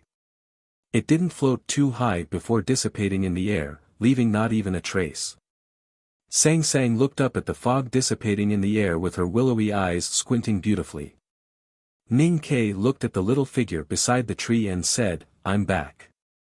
Sang Sang looked back at him and said, Young master, you're back. For many years, whenever Ning Ke returned to the hunting house or the small courtyard in the city of Wei, he would have such a conversation with the little girl in the courtyard. It was no exception this year at Lin 47th Street in Chang'an City. The only difference was that he added the word young master in the middle. The dinner before leaving was also the same. Although the bowl of amber chicken soup expressed some kind of solemnity, there was really nothing to say. Since there was nothing to say, Ning Ke lay on the bed and began to sleep after washing his feet and turning off the light. He did not say anything to the little girl on the other side of the bed. Although this would be the first time that he would be separated from Sang Sang for such a long time, he believed that the little girl could take good care of herself. Because the little girl had been taking care of both of their lives these years. Now that he was not a troublemaker, she should be happier and more relaxed. In Chang'an at the end of summer, the temperature at night was no longer that annoying. The cicadas on the tree gradually disappeared. The sky full of stars shone on the quiet leaves, and then reflected from the window, painting the wall and bed with their favorite silver color. With a rustling sound, Sang Sang crawled over from the other side of the bed in thin clothes. Her skinny knees pressed on the silver bedding, and then she lay in Ning Kei's arms. Ning Kei opened his eyes and said, "I have said many times that you are a big girl now." Sang Sang hummed and adjusted her position. She put her head on his chest and refused to move again. The night before their departure was no different from many other nights in the past. The morning before parting was the same as the mornings of the previous year. There was no difference. After eating a bowl of hot and sour noodle slice soup bought by Sang Sang, Ning Kei brushed his teeth with the toothbrush Sang Sang gave him and washed his face with the towels Sang Sang wrung. With the help of Sang Sang's small hands, Ning Kei picked up the heavy luggage, opened the door and walked out. The morning light was clear and bright. He waved to the little girl at the door, and the horse carriage slowly moved. At the edge of the large meadow in front of the academy, the black horse carriage stopped and turned back. Today the coachman Old Duan did not need to wait for Ning Kei to return to the city, because Ning Kei would not return to the city. The meadow was already a boiling cauldron of voices. The excited and nervous students of the academy said goodbye to their parents. The parents seemed to have endless things to say, and there seemed to be something missing in the luggage they prepared for their children. However, the young students' thoughts had already drifted to the distant north, as if they saw a bright future of achievements. Of course, not all the students of the academy were so excited and looking forward to the next journey. For example, Chu Yuxian, who was surrounded by the rich businessmen in Eastern City and several concubines in the distance, had a face full of complaints and fear. Ning Kei looked over there and smiled. Then he turned to look at Situelan, who was wearing a red archery outfit and looked valiant. He curiously said, "I didn't expect that no one would see you off." Situelan smiled and said, "It's called cultivation, but it's actually a battle. My father only encouraged me to go to the battlefield and kill the enemy, but he didn't want anyone to see me off. Besides, you don't have anyone to see you off either." Ning Kei shook his head and said, "I have no parents or relatives. Who would see me off?" Situelan looked at the two people coming out of the academy and said, "It seems that someone will come to see you off." It was third sister Yu Lian and Chen Pipi who came out of the academy. The students of the academy and the elders on the meadow knew their identities through the teaching office, and hurriedly made way for them. The autumn breeze softly blew the hair on the woman's forehead, making this proud and small female professor, whose real age could not be seen, look a little younger. Since entering the second floor of the academy, Ning Kei rarely had a chance to talk with third sister in private. Seeing her coming to see him off, he could not help feeling a little surprised and said, "Thank you, senior sister." Yu Lian gave him a small object and said with a smile, "I don't have anything to give you, but I'll give you a message. No matter what happens, you just need to follow your heart and you'll be able to overcome it easily." "Thank you, senior sister." Ning Kei turned to Chen Pipi and looked at this friend who had brought endless help to his cultivation. After a moment of silence, he smiled and said, "What are you going to give me?" A gust of morning wind came to the meadow and wrinkled Chen Pipi's face. He said seriously, "I'll see you off, okay?" Ning Kei shook his head and sighed. "You're getting more and more shameless." Chen Pipi sighed and said, "I'll learn from you." Ning Kei answered with a smile, "We'll make progress together." Chen Pipi also smiled and then asked seriously, "Do you have anything to tell me?" Ning Ke wanted to say that he had already told him what he should, but he still said after thinking, "You know. What do I know? I have a little handmaiden at home." From a young soldier from the border town, to climbing the stairs and defeating the third young master Xie, to being forgotten by the academy, and then to being forgotten by the academy, to climbing the stairs and defeating Prince Long Qing, to finally become the only student to enter the second floor, and then to lead all his classmates to the wilderness of the north of Yan Kingdom for practice. Now, Ning Ke had undoubtedly become a legend in the eyes of the ordinary students of the academy. His conversation with Situe Lan had already attracted a lot of attention. Then, following the arrival of Professor Yu Lian and Chen Pipi, even more gazes fell on him. These gazes were extremely complicated. Some were respectful, some were envious, and some were jealous, but none dared to show any hatred. When Ning Ke picked up the heavy luggage at his feet and walked towards the meadow, the dozens of eyes that had been silently watching him were filled with shock and confusion. What kind of horse would be able to withstand so much baggage and look so heavy? Why was he walking toward the meadow? 3 padeos, a dismantled iron bow and 13 talisman arrows in the quiver, a boxwood bow and ordinary arrows, and even a small folded tent and a big black umbrella tightly wrapped in coarse cloth were the necessities of the journey. The luggage had been carefully organized by Sang Sang last night, and its volume had been reduced to the point where it could not be reduced anymore. But because there were so many things, it still looked spectacular when put together, like a small mountain. Ning Ke carried the heavy luggage and walked to the meadow fence, looking into the distance to find his target. On the other side of the fence, the remaining military horses that had been defeated by the academy students were silently eating grass or resting with their heads down. It was hard to tell whether they were dispirited or not. In the wide meadow further away, a black shadow was running back and forth, like a black thunder, and the sound of hooves was loud. When the black shadow slowed down, it could be seen clearly that it was an extremely strong black horse. The big black horse kept chasing and bumping into its companions. The other horses ran away in fear, but the big black horse continued to chase and bite them. It neighed proudly from time to time, which made it seem particularly domineering and mean. Ning Ke looked at the big black horse and smiled. He put his finger in his mouth and whistled. The whistling sound spread to the top of the meadow. The big black horse, who was arrogantly bullying its companions, suddenly stiffened when it heard the whistle. Its 4 legs were like nails nailed into the soft grass, and it could not move even half a step. It looked like a wooden horse that had been painted black. Only 2 big black eyes were moving quickly, and one could clearly see the fear in them.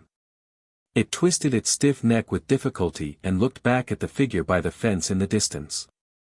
It finally connected the most unpleasant memory in its mind with this person. Another whistle sounded, as if it was urging it to move. The big black horse lifted its hooves with difficulty and walked slowly to the fence with its head down.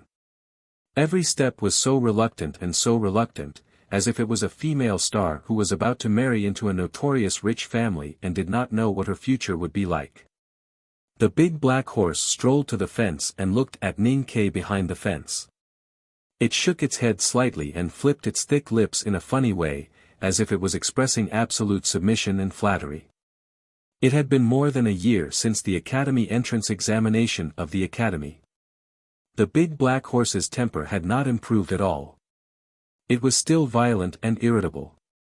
However, in front of Ning Ke, it still did not dare to lose its temper. However, when it saw the luggage that was like a small hill under Ning Ke's feet, it could no longer care about its instinctive fear.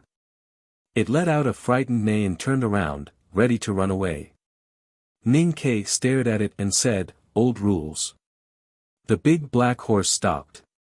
Ning Ke continued, "If you don't listen to me, I'll kill you." The big black horse lowered its head and turned around. Ning Ke hung the mountain-like luggage on its saddle. At the end of summer and the beginning of autumn in the 14th year of Jianqi era, the academy began this year's practical cultivation.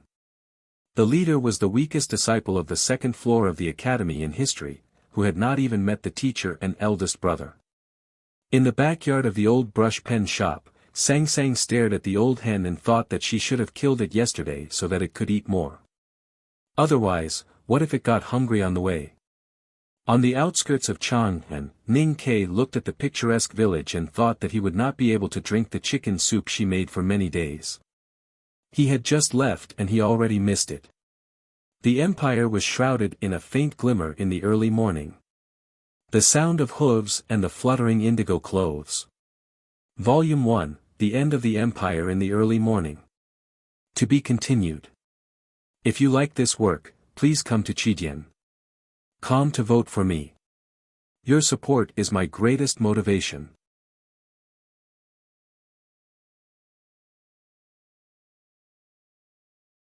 Chapter 197. In the 14th year of the Tang Tianqi era, the wild tribe, who had been wandering in the cold region of the far north for thousands of years, returned to the south and occupied the grassland of the left king's palace. This led to the palace's cavalry to harass and attack the central plains further south. In order to deal with the unprecedented danger, the West Hill Divine Palace issued an edict, calling on the followers of Haotian Taoism and the righteous to help the Yan kingdom against the barbarian invasion. At the same time, the Tang Empire sent troops from the west to aid the Yan kingdom. Because of the arrival of the reinforcements, the left king's palace's cavalry became much more restrained. Especially when the vanguard of the Tang Empire's Yan kingdom army came to the wilderness of northern Yan along the eastern edge of Min Mountain, the left king's palace Chanyu tightened the restrictions on the tribes. It was hard to find any trace of the barbarian cavalry in the windy wilderness. The reason why the barbarian cavalry was difficult to deal with was that they had a large grassland behind them. They would hide in the long grass once they saw something was wrong, making it impossible for them to pursue. Unless the current monarchs had the ambition of Emperor Taizu of the Tang dynasty, there was no way to completely eliminate this threat. Therefore, when the barbarian cavalry's invasion of the Yan kingdom became less serious and the left king's palace sent messengers to negotiate, the Central Plains troops gathered in the north of the Yan kingdom did not go north. Instead, they chose to stay and focus on the defense of the various border fortresses. The situation at the border fortress became much calmer.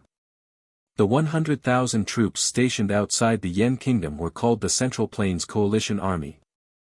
In fact, other than the young cultivators from the South Jin Kingdom and Yueluan Kingdom, they were basically the Yan Kingdom's own troops and the Tang Empire's reinforcement. The so-called reinforcement was the elite troops of the West King's border army under the command of General Xiahou. This troop, known for its ruthlessness, had conquered 11 cities of the Yan Kingdom in the war 10 years ago, leaving a painful memory for the Yan people. In the eyes of the Yan people, the Tang Empire's reinforcement was more abominable and terrifying than the barbarian cavalry on the grassland. Due to such simple feelings and the contrast of power, the Yan Kingdom's monarch and ordinary soldiers all showed a certain degree of vigilance towards the Tang Empire's reinforcement in the west. Although they still sent pigs and cattle as a greeting on the surface, in fact, the Yan Kingdom's troops kept a considerable distance from the Tang Empire's reinforcement. The two sides occupied the east and west front lines of the Yan Kingdom's northern border. They looked at each other from afar and ignored each other. They even paid great attention to each other's movements. The young cultivators who had received the edict from the West Hill Divine Palace naturally stayed with the Yan Kingdom's army, while the students from the Southern Academy in Chang'an naturally stayed in the camp of the Tang Empire's reinforcement army. It was already the end of autumn, and the northern part of the wilderness was cold. The air turned into fog, and the grass had already turned yellow. Somewhere in the north of Yan Kingdom, there was a meadow outside a military camp at the frontier fortress.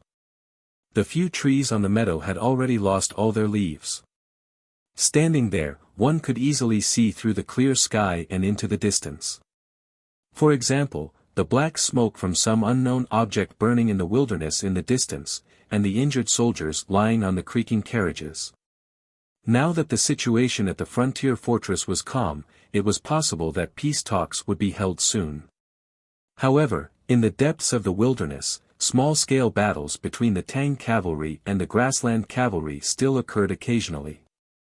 Every few days, bodies and wounded would be transported back. Ning Kai sat on the meadow and looked to the northwest. His hand on his knee was slowly stroking a small token. The material of the token was a little strange. It was not gold, jade, stone, or wood, but it was very hard.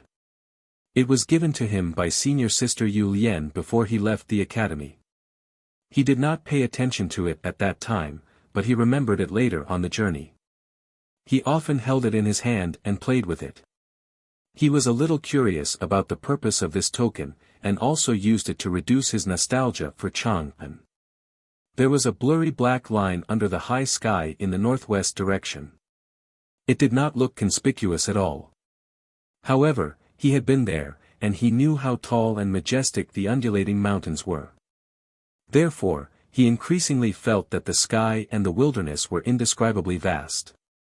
The blurry black line was the majestic Min Mountain that divided the northern part of the continent into two parts. He and Sang Sang mainly lived in the eastern foothills of the Min Mountain when they were young. 10 years ago, when they walked out from the western cliff, they met Joyer, whose home had been destroyed. That memory was very long ago, but it was still clear. Because he had been there, he remembered that there would be a naturally formed gap in the middle of the Min Mountain. The Min Mountain, which stretched for thousands of miles from the south to the north, divided the southern part of the wilderness into two halves, and also separated the Tang Empire from the Yan Kingdom. If they did not want to go around the northern part of the wilderness, the army had to pass through that gap. Such an important military location was, of course, firmly controlled by the Tang Empire. The most elite division of the Empire's Northern Road Army was stationed there. The most important military mission of the Empire's Northern Road Army was not to guard the dangerous place or to threaten the Left Tent Palace or the Yan Kingdom in the eastern part of the grassland. What really worried the Empire was the most powerful Golden Palace in the wilderness, which was also the place where Princess Li Yu had been married. The military fortress of the city of Wei, where Ning Kai had lived for many years, was one of the 7 citadels. The 7 citadels belonged to the most inconspicuous frontier fortress defense line of the elite division of the Northern Road Army. At this moment, looking northwest, he seemed to be able to see the city of Wei on the other side of the Min Mountain, the hometown that truly belonged to him and Sang Sang. He could not help but feel some longing and warmth in his heart. He did not know how the old people in the city of Wei were doing now, or how General Ma was doing. He did not know if they had received the banknotes sent by the carriage and horse company in spring. If they knew that he had made a name for himself in Chang'an, how much wine would they drink to celebrate? And when should he and Sang Sang go back to see them? We have been stationed here for more than a month, and we have only sent some cavalry out for reconnaissance. When will we really attack? It will be winter in a few days, and the soldiers will have to pay a higher price when they enter the wilderness. A young officer sat beside Ning Kai, and his light armor was polished. Looking at the empty wilderness and the wounded soldiers on the horse carriages, he frowned slightly and said angrily, "I really don't know what the general's mansion is thinking.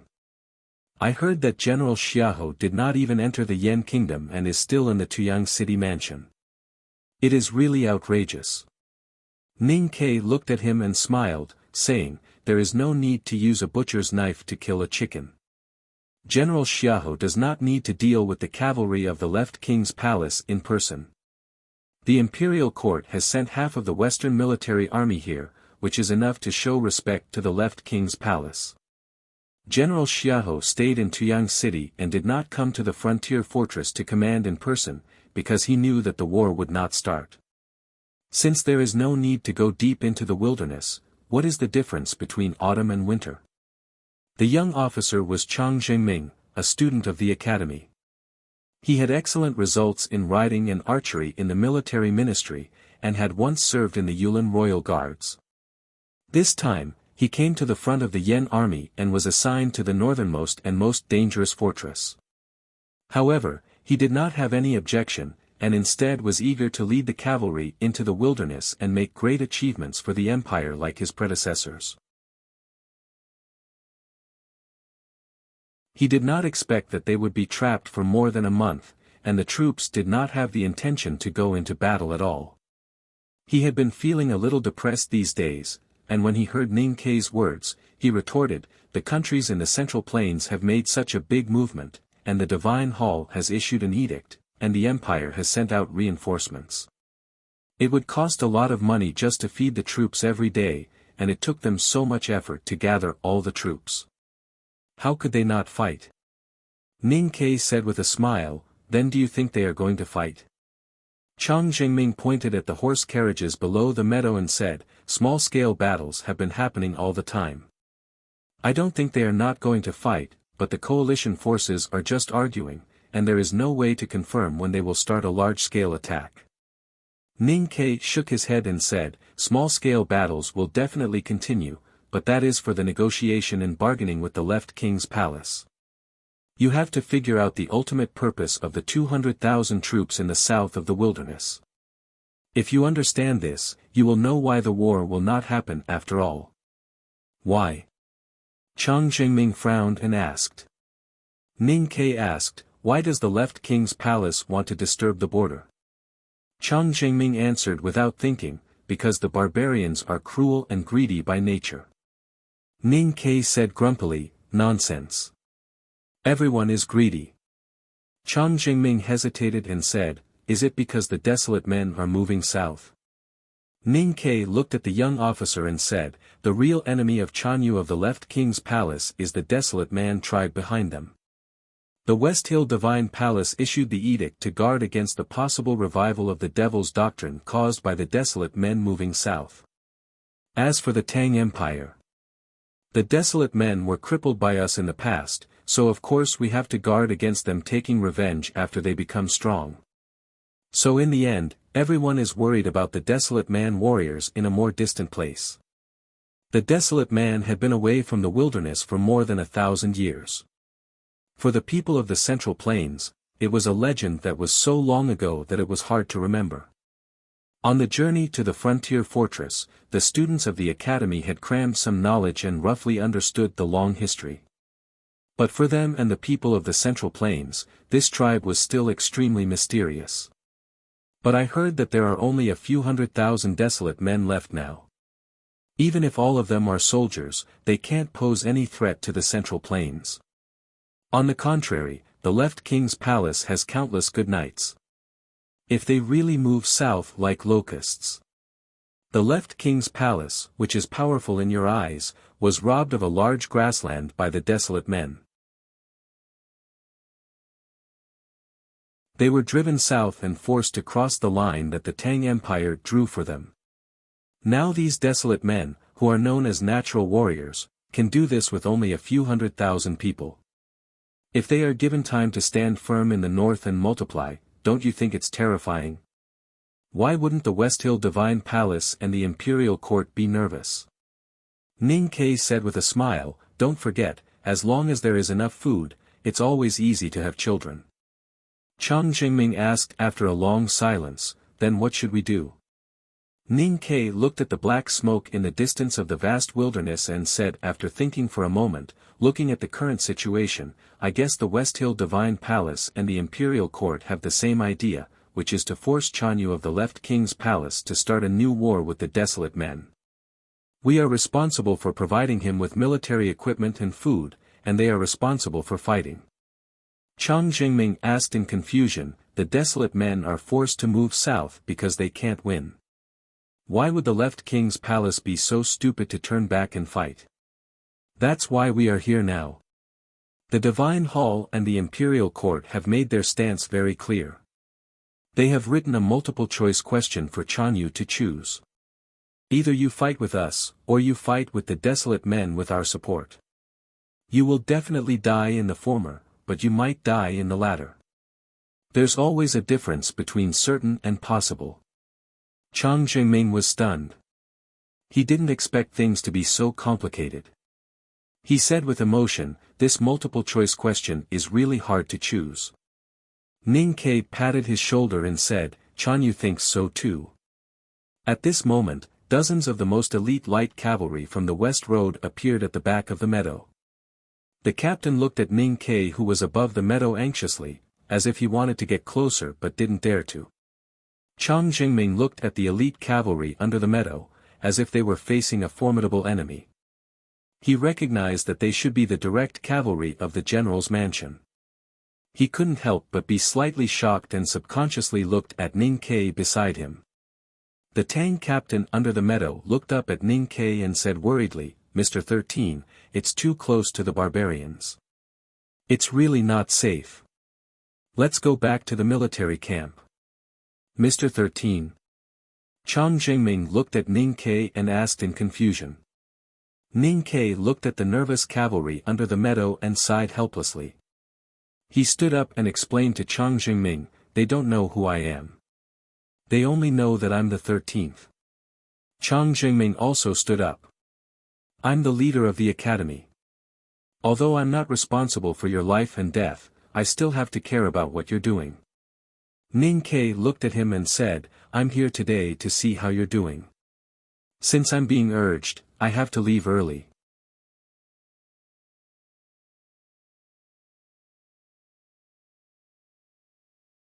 Whether it was drinking or eating meat, they satisfied any of his requests, but they would never let him get close to any possible danger. Therefore, apart from following the ups and downs of the frontier fortress to visit the academy students like Chang Jingming, there was nothing else he could do. Ning Ke looked at the cavalrymen who were respectfully waiting to escort him away. He could not help but sigh. He put his finger in his mouth and whistled. A big black horse rushed out from the back of the meadow. The big black horse was carrying a heavy luggage, but it still galloped and kept chewing.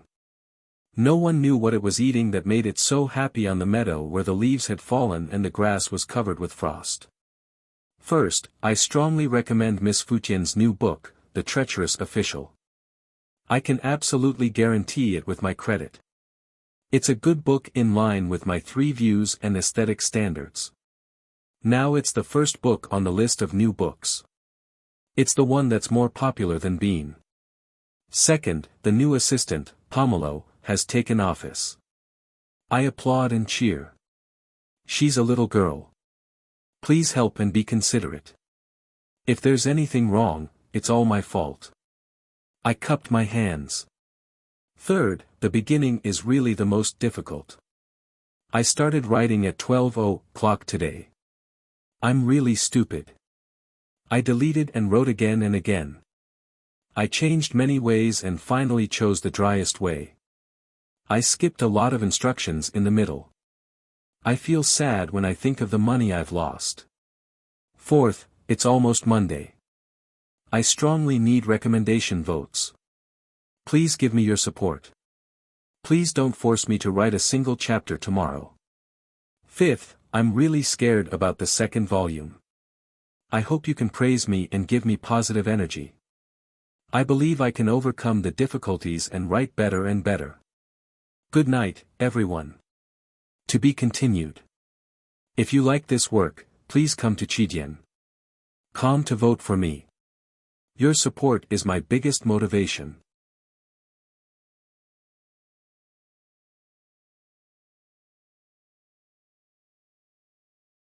Chapter 198. The wind didn't blow in the border camp at night, and the bright red tongues of fire on the woodpile could gently shake their waists. Dozens of Tang border army elites were scattered around, either in deep sleep or vigilantly standing guard. Only Ning Ke and the captain were sitting by the fire. In the daytime, the captain called Ning Ke Mr. 13, as if he didn't know his real identity.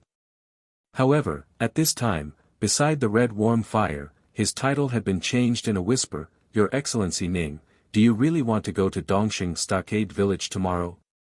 It's too close to Yan Kingdom. There may be trouble. Ning Ke was fiddling with the sweet potatoes in the fire with a branch. Hearing this, he looked up at him and couldn't help shaking his head.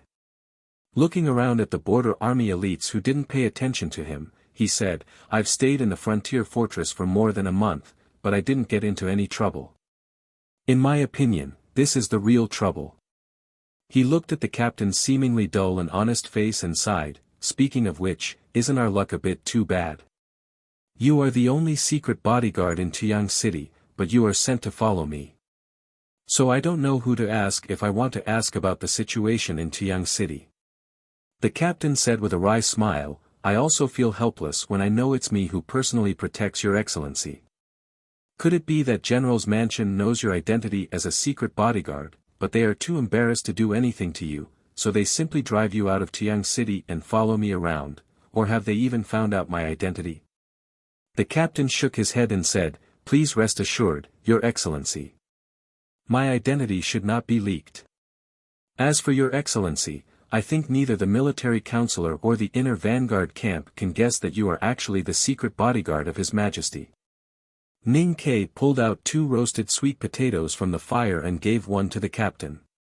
He grabbed it with his fingertips and slowly tore off the skin of the other sweet potato. He lowered his head and began to gnaw on the steaming white flesh. He said vaguely, It's fine as long as no one finds out. I don't want to be watched by someone in the dark whenever I do something. The captain picked up the cooked sweet potato that rolled to his feet and looked at Ning Ke's face reflected by the fire, not knowing what to say. He had mixed feelings about Mr. 13 next to him. Other soldiers might not know Ning Ke's identity, but he was a secret guard. Of course, he knew that Ning Ke was a core disciple of the headmaster of academy. Why would such a distinguished bigwig come to the frontier fortress? What puzzled him even more was that they had to do such a troublesome thing. Why bother? It should be known that this was the wilderness with few people. This was a battlefield where long grasses hid bones. If one really angered General Xiahou, the general would not care whether you were a student of the 2nd floor of the academy or not. He would kill you and throw you into the depths of the grassland. Who would know how you died? Even the headmaster couldn't do anything about it. A faint sound came from afar. The cavalryman in charge of the night patrol stood up and walked toward the periphery. The captain glanced in that direction and changed the way he addressed him for the sake of safety. He said softly, Mr. 13, what are you here to investigate? With a goal in mind, this subordinate can make arrangements. I came to the frontier fortress not to investigate anything, but to take a look on behalf of His Majesty. Ning Ke threw the half-eaten sweet potato into the fire and wiped the residue on his face with his sleeve. He said, but according to the current situation, there is no way to see anything. You have a special identity. The general's mansion is worried that something will happen to you.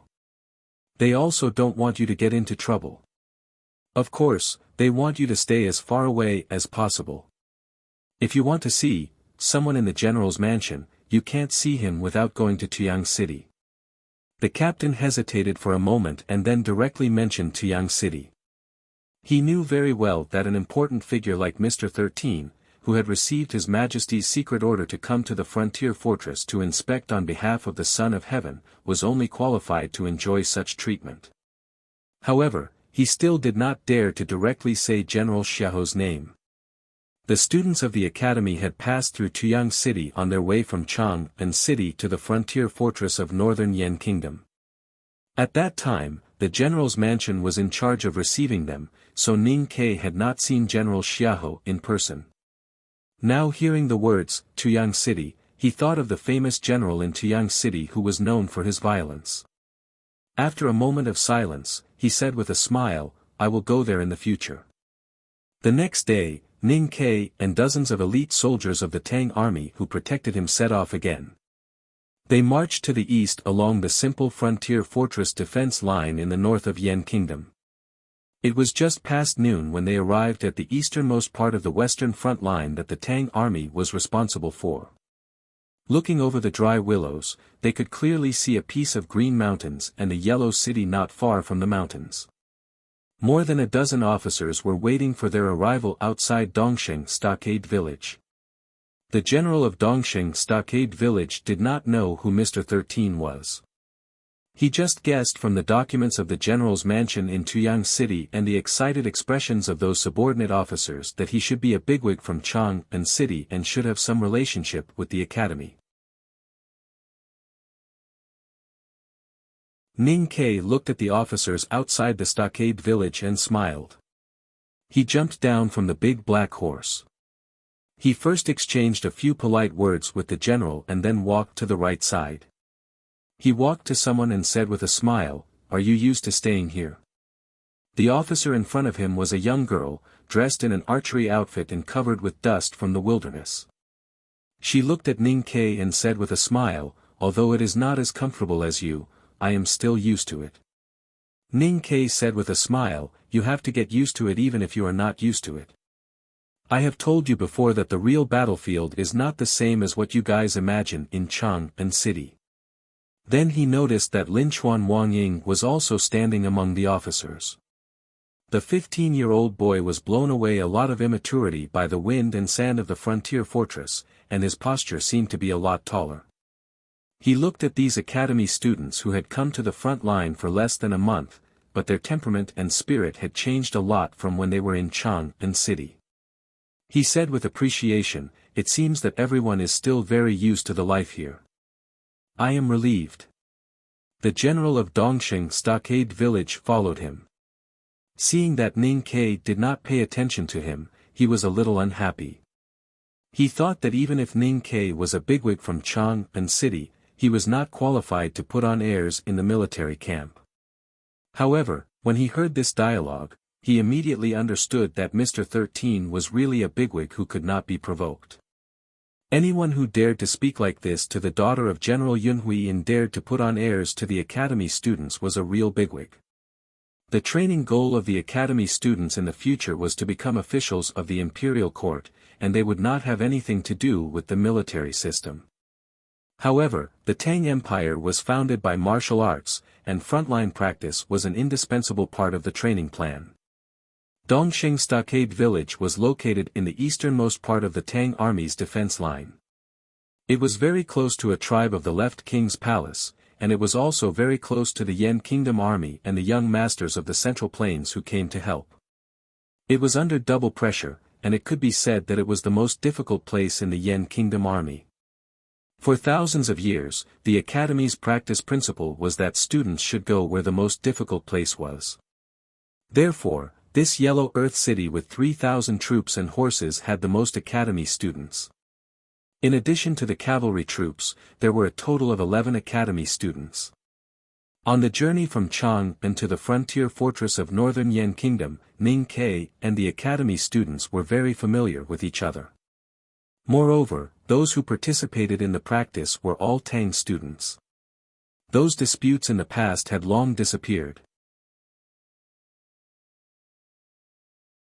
When the two sides met again after more than a month, they were naturally enthusiastic and lively.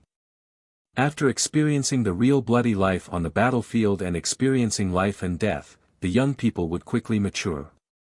And it was because of their maturity that their enthusiasm for Ning Ke would inevitably be mixed with some admiration and a sense of distance. After all, Ning Ke was a student of the second floor of the academy, and his identity and status had been far away from theirs.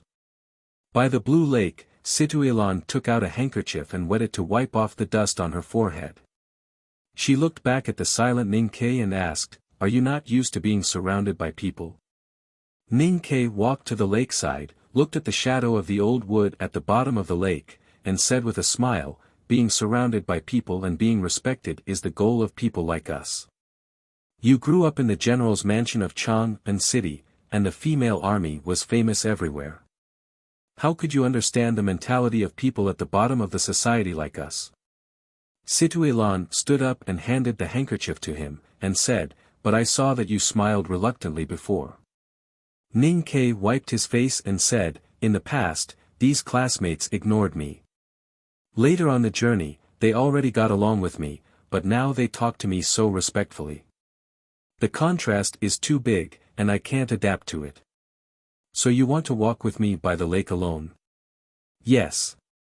The army is the most particular place about social class. Military orders are like mountains. As long as it is a superior, no matter whether the military orders issued by him are reasonable or not, no matter whether you think it is to die or not, you must ride the horse and rush forward. Situilan looked at him and said, after leaving the academy and coming to the front line, they participated in several battles and were severely beaten by the generals for several times. They naturally understood that the world still depends on strength after all. Speaking of fighting and strength. Ning Ke looked at her and said with a smile, when I first knew you, I thought you were just a wicked girl who ran amok on the street with the help of your family background. I had never seen the legendary female army, and I didn't think it was so great. I really didn't expect that you would take the initiative to choose to come to Dongxing Stockade Village, and do such a good job here. After all, they were young talents selected from the counties of the Tang Empire.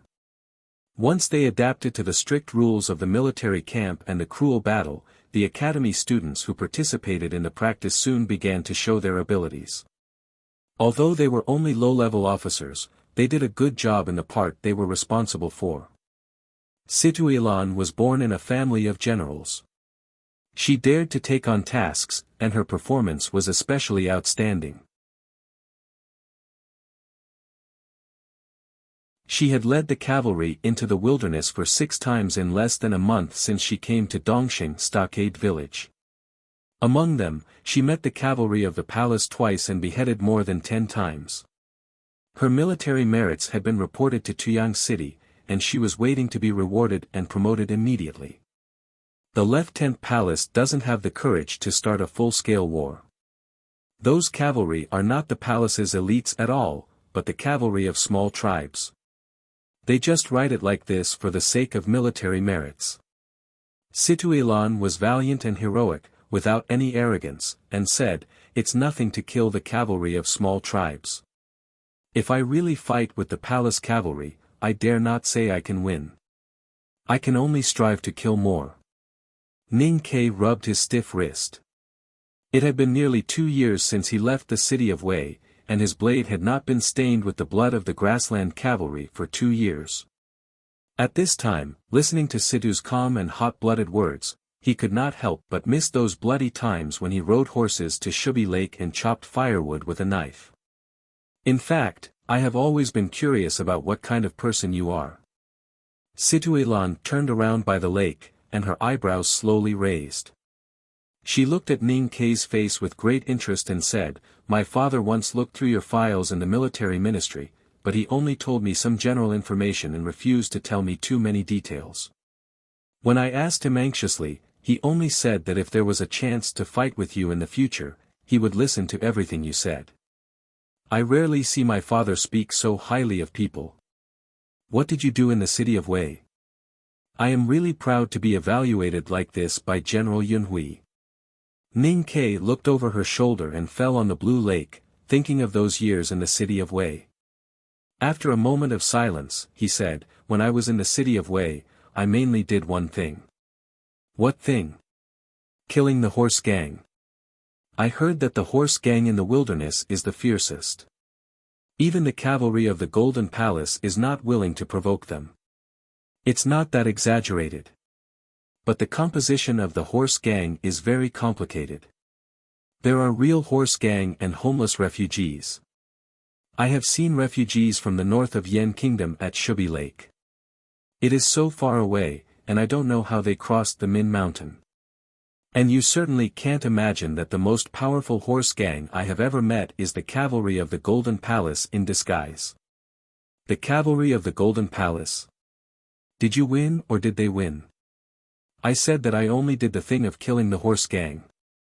If they won, how could I kill them? Ning Ke looked at her and said, I think the reason why General Yunhui said that to you is that he probably knows that I have a good skill of killing people in the wilderness. In fact, this is not unusual.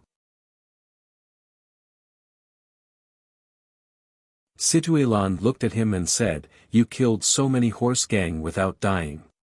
You are very powerful. Ning Ke said, I don't deny this. It is said that cultivators are the strongest in the world. But according to those cultivators I have met, if they are put in the wilderness, as long as they meet a team of 100 horse gang, they will never survive.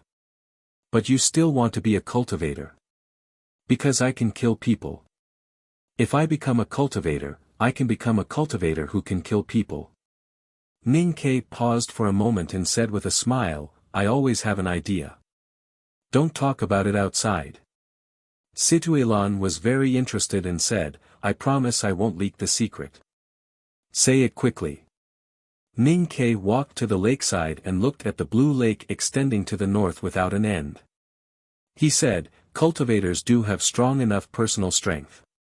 But in my opinion, these cultivators in the world do not know how to kill people. After thinking for a long time, Situilan frowned and asked, is killing people? Ning Ke looked at her and asked a few questions in a row, how to kill people with the least effort. How to kill people when their strength is far less than the enemy's. How to use the environment, wind and even sunlight to kill people. How to squeeze the last strength to kill people when they are seriously injured and dying. How to kill people without being killed. Situilan shook her head and thought that when she met the grassland cavalry in the wilderness, she picked up the bow and arrow to shoot, and picked up the padao to chop. How could there be so many questions? If killing people is really so complicated, can you teach me? This kind of thing can't be taught. You will naturally learn it when you kill more people. So the Frontier Fortress military camp is the most suitable place to practice killing skills. But cultivators rarely practice in the military camp. Ning Ke said, fortunately or unfortunately, I have lived in the military camp of the city of Wei for many years. I think this is why General Yunhui thinks I am good, and it is also what you can't understand for the time being. Situilan looked at him and asked curiously, you are the first disciple of the second floor of the academy to come to the frontier fortress for practice. Do you want to practice in the military camp? If there is a chance, of course I would like to try on the battlefield with the ability of a cultivator. Ning Ke started to walk again and walked along the narrow white stones by the lake to the east. He said self-mockingly, but now it seems that neither Tuyang City nor the imperial court will give me such a chance. Situilan looked at his back and shook her head.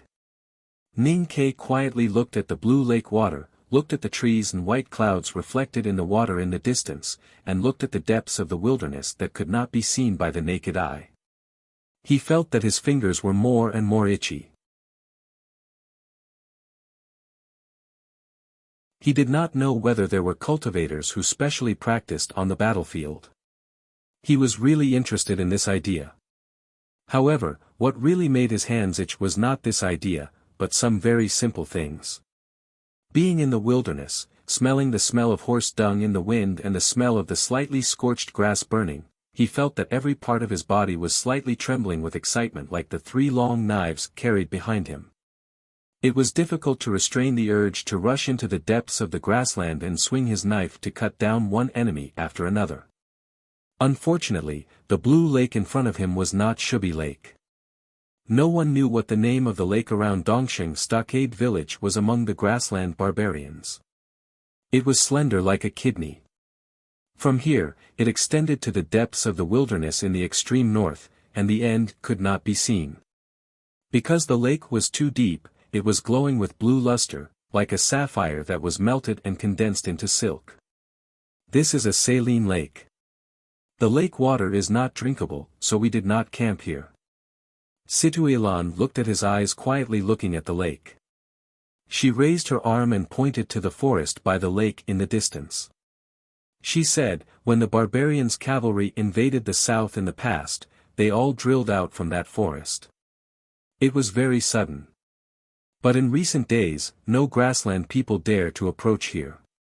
Ning Ke looked at the faintly visible forest in the fog and asked, can we go there now? After crossing that forest, we will arrive at the eastern front of the Yen army. In order to avoid trouble, we don't go there. Of course, they don't come here.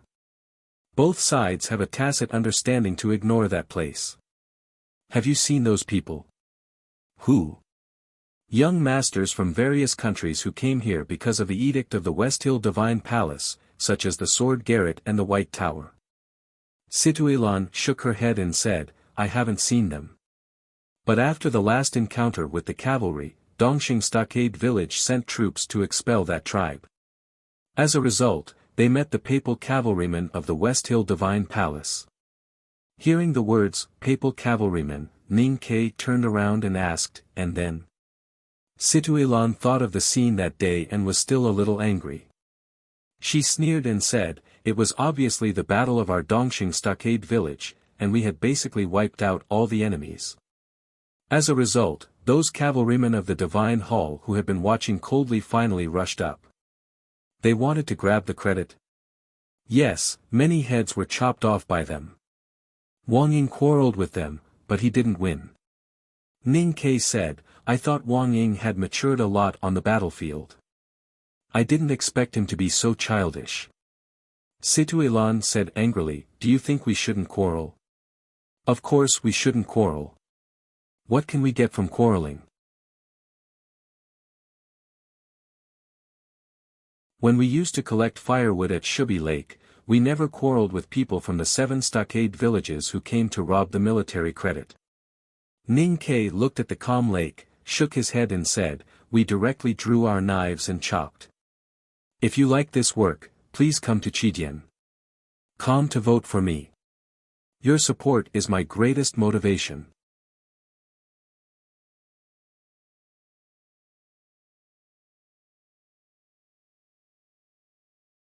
Chapter 199. Being a soldier, Ning Ke hated snatching military exploits the most. As he said at this time, in the wilderness outside the city of Wei, if other troops of the 7 stockade villages snatched the military exploits, he and his companions would directly take out their swords to chop them. Whoever won would get the military exploits. The rules in the wilderness were so simple. The Tang army of Dongxing Stockade Village actually watched their military exploits being robbed by the papal cavalry of West Hill. In addition to cursing, they didn't even take out their swords to kill the other side. He was confused and inevitably angry. After a while, he calmed down, thinking that this place was far away from Tuyang City, and it was not too much for the Tang generals to be low-key and conservative. He shook his head, looked at the wilderness far away from the lake and said, if I take the troops into the wilderness to collect firewood, the West Hill will dare to grab the firewood. You see how I will deal with them.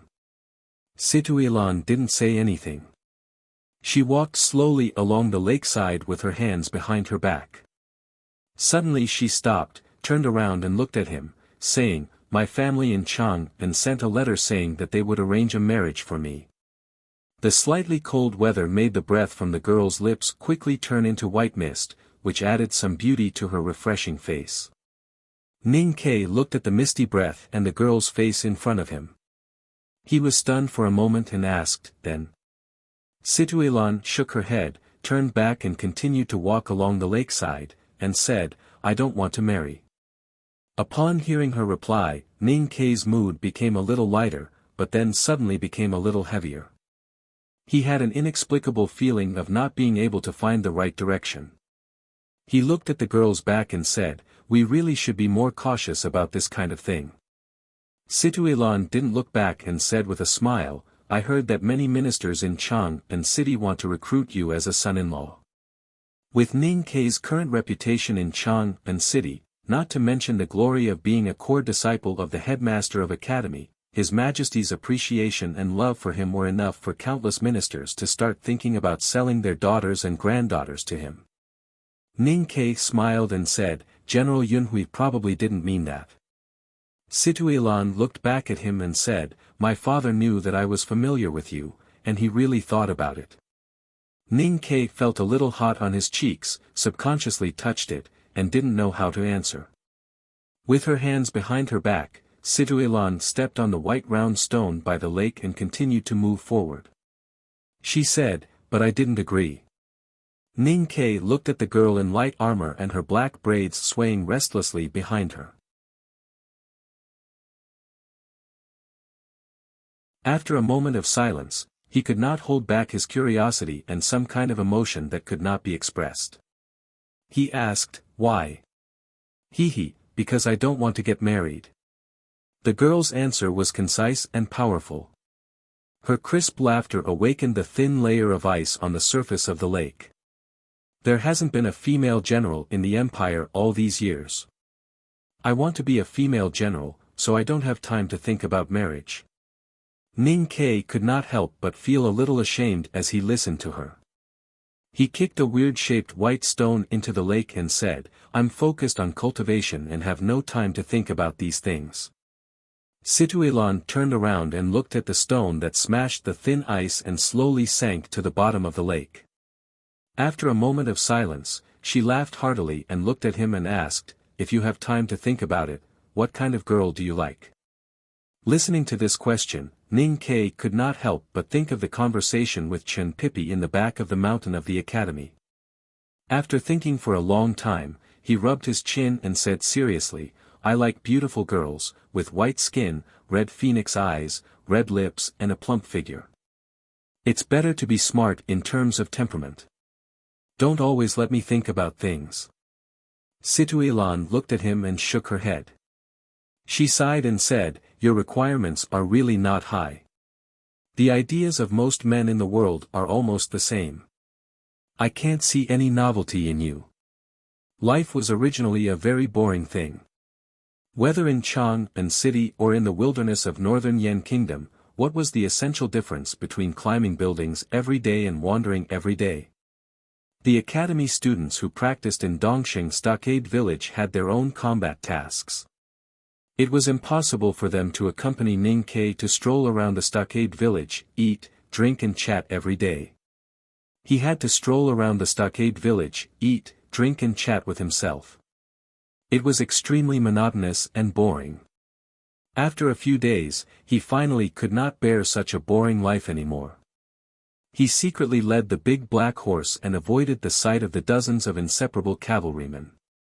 He went out of the stockade village and came to the blue lakeside to relax.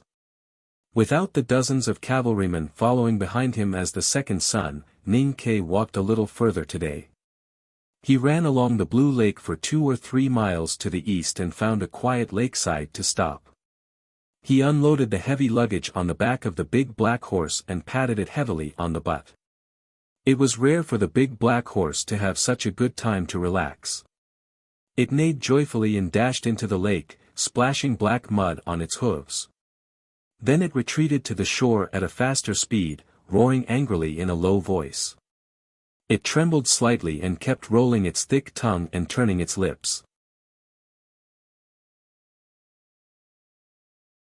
It was obvious that it was severely frozen by the cold lake water and the taste of the salty water was really not good. "I have never seen a warhorse that cares about its head and body like you." Ning Kai looked at it funny and pointed to the misty mountain forest not far away. He said, "Idiot, if there is a lake, there will be tributaries. Run over there and see if there is water to drink. Come back early later." The big black horse shook its head discontentedly and stamped its hind hooves to shake off some of the cold lake water on its body. Then it ran in the direction pointed by Ning Quebec. Ning Kai built a clay stove and cooked a pot of fresh vegetable soup. Smelling the gradually rising fragrance, he sat down by the quiet and deserted lakeside. Now there was no Sang Sang to serve him, so he had to serve himself. Fortunately, when Sang Sang was young, he needed to cook for both of them. He was still skilled in cooking and had never forgotten it. In the north of the wilderness, especially in the area between the central plains and the grassland, the northwest wind blew all year round and it was very cold. He was wearing a thick cotton-padded jacket and a black windbreaker on the outside. He just sat by the lake. He didn't know if it was because of the bowl of warm vegetable soup or because of his cultivation, but he didn't feel too cold. The shallow part of the lake near the shore was very transparent. He could clearly see the white stones at the bottom and the trees that had fallen for hundreds of millions of years. Looking into the distance, the lake became more and more blue. Tied by the mountains and cliffs on both sides, it was long and thin, extending to the depths of the wilderness in the extreme north. Ning Kai sat on the stone and looked at the beautiful lake view in front of him. He thought that yesterday he thought this blue lake looked like a kidney, which was really inelegant. In fact, it should be a woman's slender waist. The slightly swaying lake water was like a melting blue gem, pushing the thin ice condensed by the cold air to the lakeside piece by piece. Some gradually melted, and some overlapped. It was believed that as the winter became more and more intense, these thin ice would eventually become thick and hard ice cubes. Looking at the thin ice undulating with the lake, Ning Ke thought of the legendary people standing under the ice, and the things that he and Situelan talked about when walking by the lake a few days ago. He could not help but show a self-deprecating emotion on his face. When people in the world reached a certain age, they always had to consider the marriage of men and women. He had never seriously considered it before, and indeed did not have any improper thoughts about Situ. But when he heard that Situ refused General Yunhui, he still felt a little unhappy. Last spring at the entrance of Northern Mountain Road, he also had this kind of emotion. At that time, he was very clear that there was absolutely no possibility between him and Li Yu, the princess of Tang Empire. But when Li Yu left his shoulder and slowly stood up to restore her graceful appearance, there were still many inexplicable emotions in his heart. He scooped up a ladle of lake water and put out the remaining flames in the stone stove. He sat down by the lake again, looking at the thin ice that was more like sugar skin than glass, and said to himself with a slight mockery, "I forgot who said that there are only two kinds of women in the world, your own and others. Are all men like this?" This sentence was said by Lu Xiaohui, but he had always taught Sang Sang to remind himself that anyone who talked about feelings, especially love, was an idiot. So it did not take long for him to be immersed in this self-deprecating emotion. He was awakened by the horrible prospect that he might become an idiot, and began to think about some things that he thought were more meaningful now. He had been in the wilderness of Northern Yan Kingdom for more than a month, but he had not seen Xia Ho. Naturally, he could not go to see him on behalf of His Majesty. Although Tuyang City was close, he was really not sure whether he should go or not. He also did not know what would happen if he met Xia Ho now. And although sporadic battles had been happening in the wilderness, the upper level of the Yan Kingdom's reinforcement army knew his identity and sent dozens of elites to protect him. So he could not fight to his heart's content. Was time going to pass like this? As a young man who had survived with great difficulty and lived better and better, Ning Ke was very clear about what he relied on to achieve this. So he would not allow himself to waste too much time. After thinking about meaningless things like men and women by the lake, and thinking about meaningful things like Xia Ho that he could not do anything about, he began to meditate and cultivate. A chilly wind blew from the surface of the lake, shaking the thin ice piled by the shore and the eyelashes on his tightly closed eyes. A slender padao rested on his knees. As he meditated, the invisible chi of heaven and earth gradually gathered around him and then gently covered the blade of the padao. The simple talisman lines engraved on the padao seemed to sense something. The shadow caused by the natural light suddenly became deeper than before, and then began to buzz and vibrate strangely. A piece of dry grass that was blown by the lake wind was bounced into the air as soon as it fell on the surface of the padao. It was instantly torn into hundreds of extremely thin grass by the invisible force, and then fell into the lake and disappeared. The padao across his knees was slightly vibrating, and the clear water between the white round stones by the lake in front of him was also slightly vibrating.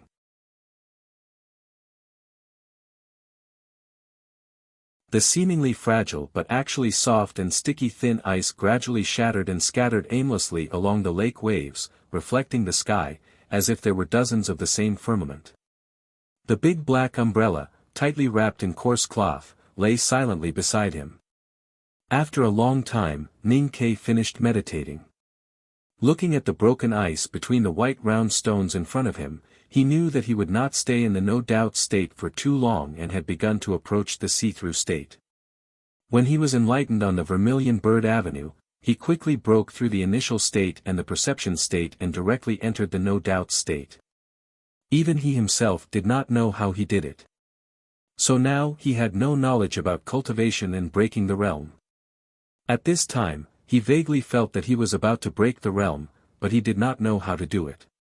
He was a little confused and thought, do I have to go to Tuyang City to send a full character letter to the senior brothers of the academy for advice? As he was thinking about this, he suddenly noticed that the thin ice piled up in front of him was getting more and more. Looking at the distance in front of his right hand, he saw many pieces of thin ice shining like a mirror were slowly flowing over. Having lived in the wilderness of Min Mountain for so many years, he was very familiar with the lakes in the wild.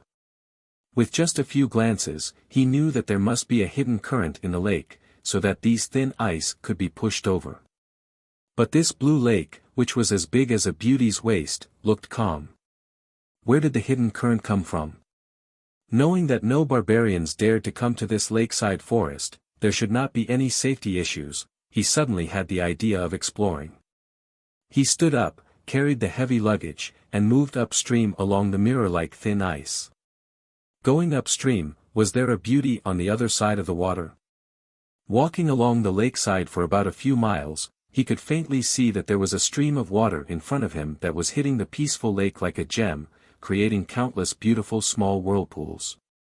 But the dense forest next to the pass, although the branches and leaves had already fallen, still covered the movement behind the forest, and he could not see the stream. Ning Ke knew that it was the paradise he was looking for. Smelling the faint smell of sulfur coming to his nose, he guessed that there might be a hot spring there, and he could not help but feel happy.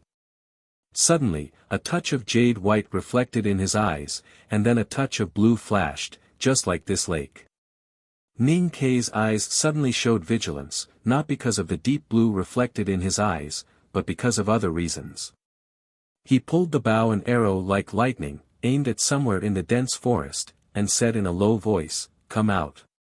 There was a rustling sound in the forest, and a dozen young people slowly walked out.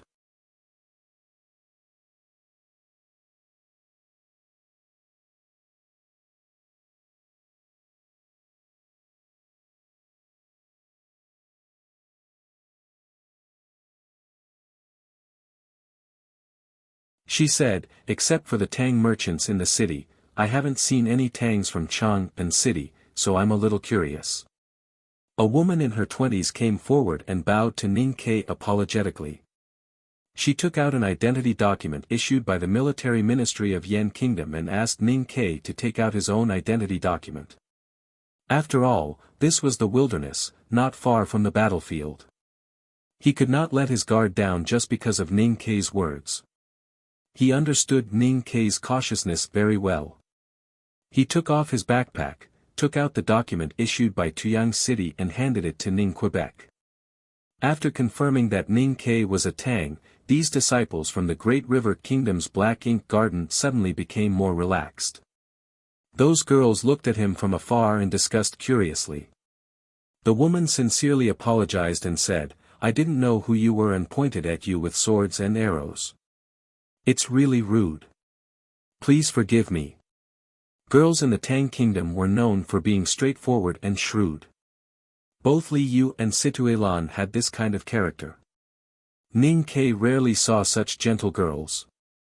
He glanced at the Black Ink Garden male disciples standing in the distance and thought of the rumor that the Great River Kingdom valued girls more than boys. He could not help but feel a little strange. Since the Great River Kingdom valued girls more than boys, why were these Black Ink Garden female disciples so reasonable and gentle, or even a little too gentle? He smiled and shook his head. "You're too polite. This hot spring was discovered by you first.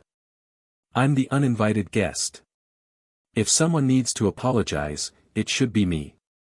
The woman in her 20s hesitated for a moment and said, "You're really a person from the Tang Kingdom. You're gentle and generous."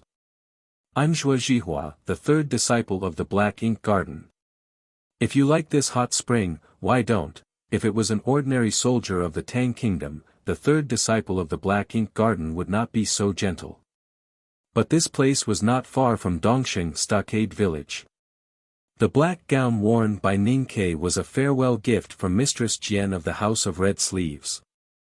Both the material and the embroidery were first-class skills in the world. How could the women of the Great River Kingdom not understand the clothes of the Tang Kingdom? Just by a glance, they guessed that Ning Ke must have an extraordinary background. Maybe he was one of those academy students who were heard to practice in Dongxing Stockade Village. So their attitude became more gentle and humble. How could it be so? Ning Ke said with a smile, I just walked along the lake casually. Occasionally, I found the lake flow was different and guessed that there might be a mountain stream here. I didn't expect it to be a hot spring in advance. You don't need to care about me. Listening to this, the woman's expression was still calm, but she was relieved in her heart.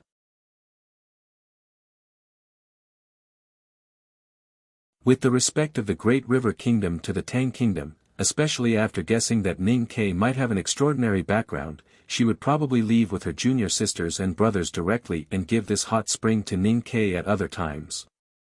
But now it was very inconvenient. If that's the case, I won't disturb your quiet cultivation. Zhuo Zhihua saw that he didn't intend to introduce himself, so she didn't take the liberty to ask. She said with a smile and bowed respectfully. Then she led the group of boys and girls into the dense forest. Ning Ke looked at the depths of the dense forest and vaguely saw the steam coming from the hot spring. There was also a yellow cloth circle about 1.5 man's height. He thought that the girls of the Great River Kingdom were probably soaking in the hot spring behind that group of cloth circle. No wonder they were so nervous before. If they let other men steal all the spring scenery with their eyes, what should they do? He didn't expect to meet the female disciples of the Great River Kingdom of the Black Ink Garden while walking along the lake. It seemed that today's luck wasn't too bad. He picked up the luggage on the ground, turned around and walked from where he came from. He thought that the scenery of a shallow pool seeping out of a white stone by the lake was not bad, so he planned to meditate and cultivate there. At this moment, there was a sudden sound of footsteps behind him. He turned around curiously. The girl from the Great River Kingdom who had been targeted by his bow and arrow ran over. Because she ran too fast, her tender little face was full of blush, and the furry beast tail on her neck had already spread out, which made her look even more adorable. Ning Ke asked, "What's the matter?" The girl opened her big black eyes and stared at Ning Ke's cheeks full of gentle expression. Thinking of the calm and indifferent archer just now, she subconsciously scratched her head and asked, "Can you tell me why you aimed at me with a bow and arrow when we came out of the forest together with so many senior brothers and senior sisters? If I say to catch the bandits, first catch the ringleader, will you believe me?" Ning Ke replied with a smile. The girl giggled and shook her head. "Of course not. There are so many disciples in the Black Ink Garden, but I have always been the weakest one. And at that time, I didn't have any weapons in my hand. Senior brothers had bows and arrows in their hands, and senior sisters wore shio swords on their waists. You are so strong, so of course you won't regard me as the most threatening one." Ning Ke didn't expect that she could think of so many things from that aiming. After a slight shock, he honestly replied, "The reason why I aimed at you was indeed because you were the weakest one in the crowd." Then he added an explanation.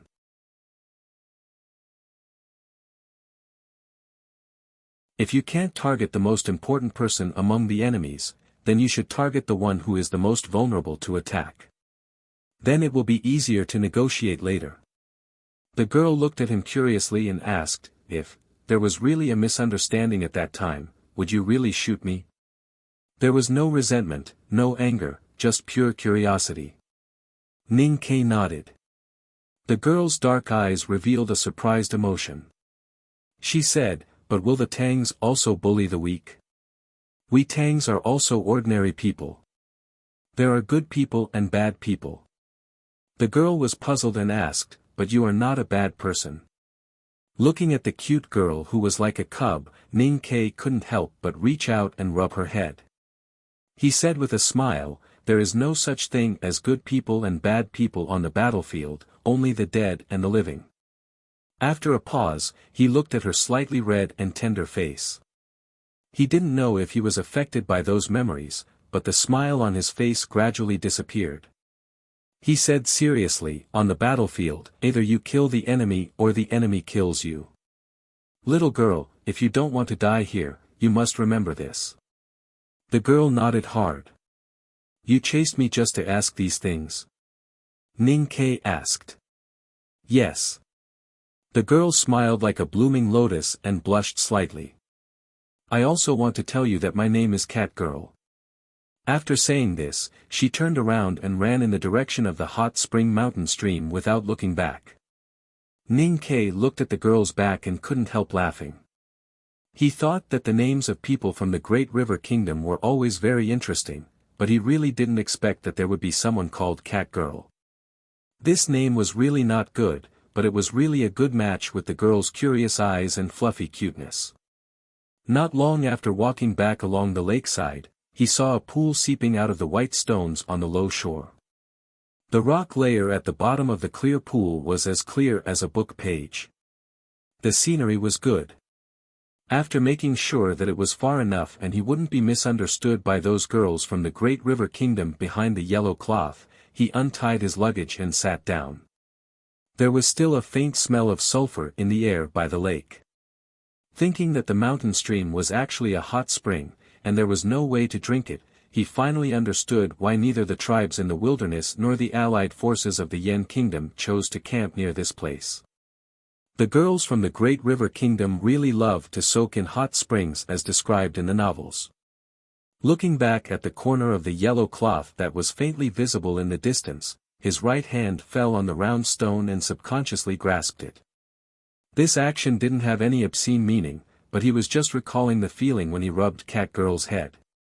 After a while, he realized that it was because he hadn't rubbed Sangsang's head for a long time.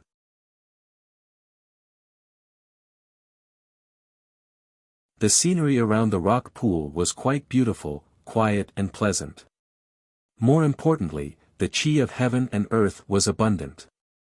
Since there was no way to jump into the mountain stream and bathe with the girls from the Great River Kingdom, Ning Ke naturally didn't want to give up such a good place for cultivation. The next day, he rode the big black horse to the lakeside again. Sitting in the lake wind, he closed his eyes and meditated quietly. When he opened his eyes, he raised his fingers and gently drew obscure lines in the wind. Only he himself knew that these lines combined to form Fu characters. His eyes moved along with his fingertips in the empty air. When he encountered a difficult juncture, he frowned and thought for a long time. He waved his hand to erase all the Fu characters in his mind, and then continued to draw invisible Fu characters with his fingers. Unconsciously, the sun moved to the middle of the sky, and the slightly cold wind was a little warmer. He untied the collar of his coat, stood up and stretched, loosening his stiff body and slightly sore arms. It was a lazy stretch, and a comfortable stretch. His eyes naturally drifted to the front right, and fell on the yellow cloth that was faintly visible in the distant forest stream. Perhaps it was the nature of his body, or perhaps it was the nature of his mind. Anyway, when he looked over there, he even heard the splashing of the stream and the silver bell-like laughter. The girls from the Great River Kingdom really loved to soak in hot springs. He sighed again, thinking that soaking in the hot springs yesterday, today, and every day, even the smoothest and whitest skin would be soaked into a wet white paper. Wouldn't those girls worry about it? Outside the forest stream, several male disciples of the Black Ink Garden vigilantly stood guard, which further proved the rumor that the Great River Kingdom valued women more than men. Ning Ke couldn't help but think that the former monarch of the Great River Kingdom was a queen. It was said that a woman once disguised as a man and flew to Chang'an City to study, and had some ambiguous stories with the former emperor of the Tang Empire. If the queen had not only had one son, if not for the master of calligrapher, the status of men in the Great River Kingdom would be even more miserable. The hot spring soup was like sheep's milk, and the girls playing like fawns. Such imagination could not fill his stomach after all. Ning Ke walked away from the stone pool and found a dry place to start cooking. He was going to stew a pot of milky white mutton soup today. Can you still cook? Cat Girl appeared by the lake and curiously looked at Ning Kai, who was lighting the fire with her big eyes. She said, "I heard that men in the Tang Empire don't cook and only eat ready-made food." Ning Kai had long known that she had come. Without raising his head, he said, "When I was in Chang'an, I naturally didn't know how to cook.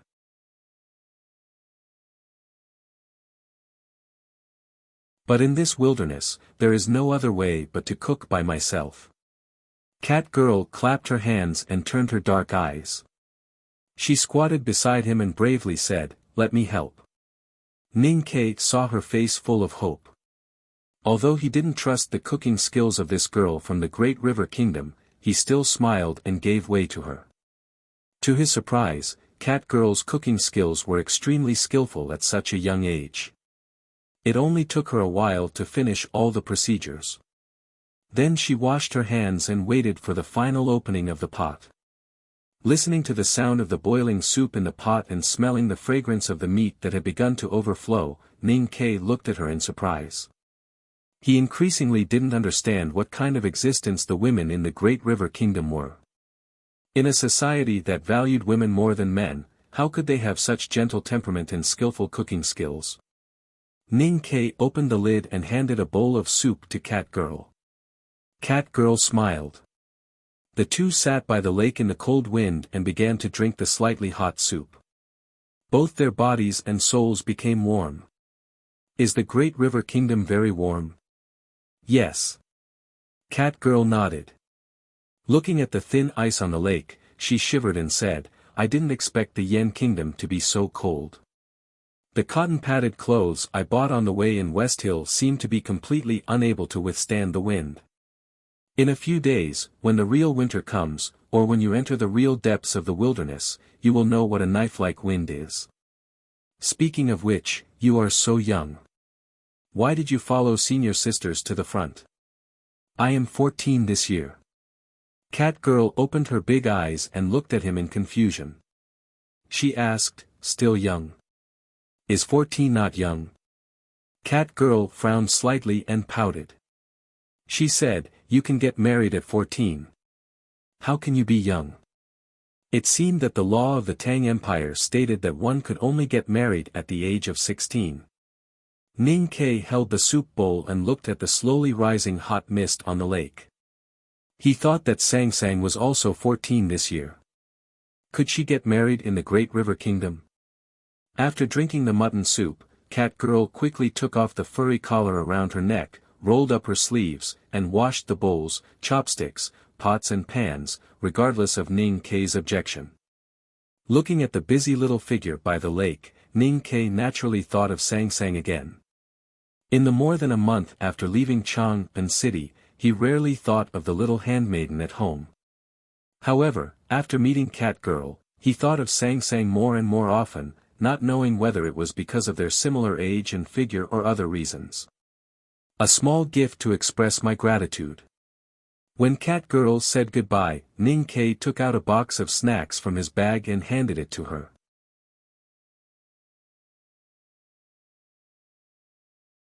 Cat Girl wanted to refuse, but when she saw the exquisite emblem on the wooden box, her big eyes suddenly lit up and she shouted in surprise, "Is this the osmanthus cake from Chang'an City?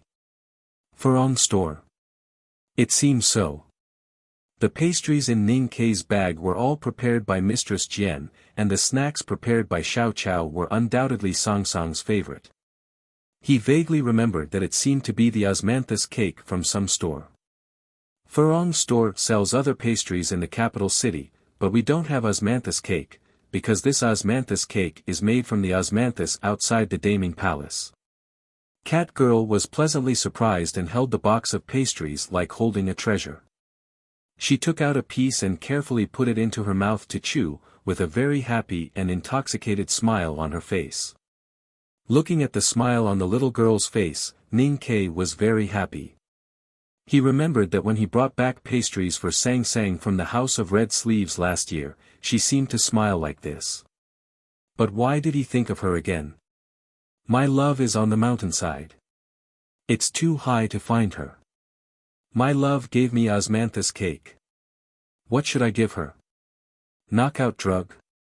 Ning Ke always felt that he seemed to have read such a poem somewhere, but he couldn't remember the specific year, month and day of this memory. He was only a little uneasy because of the osmanthus cake in the poem. He secretly hoped that the female disciple of the black ink garden would not misunderstand his meaning.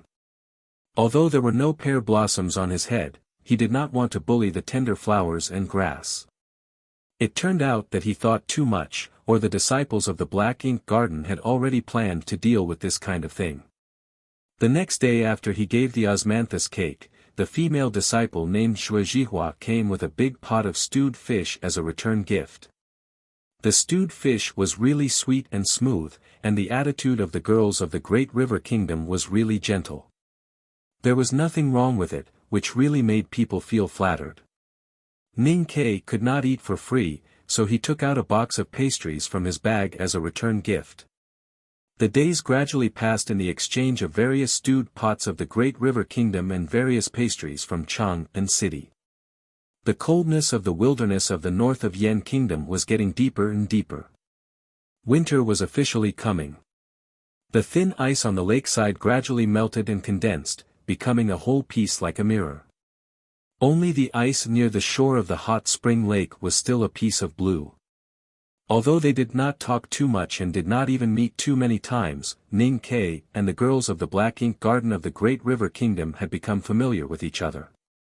The girls did not ask his origin, the name of his master, and he did not ask why they did not stay in the coalition army camp but chose to come to this wilderness.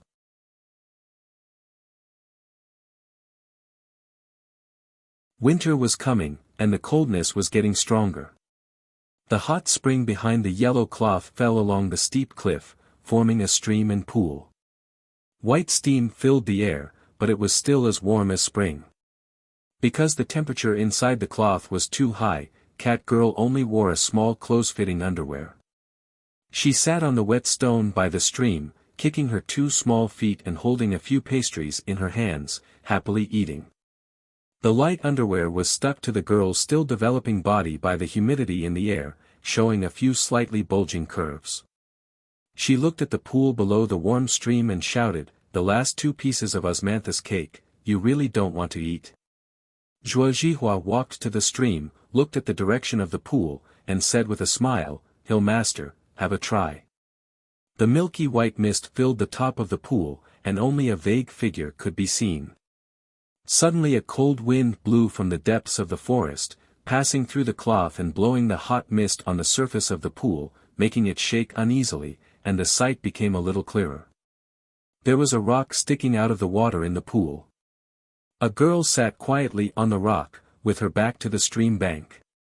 Her lower body was wrapped in a thin white wet cloth, and her upper body was bare.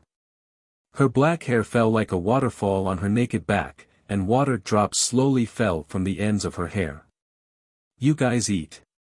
Zhuozhihua looked at the girl in the pool and said worriedly, "Hill Master, the Allied forces are not willing to pay attention to us at all.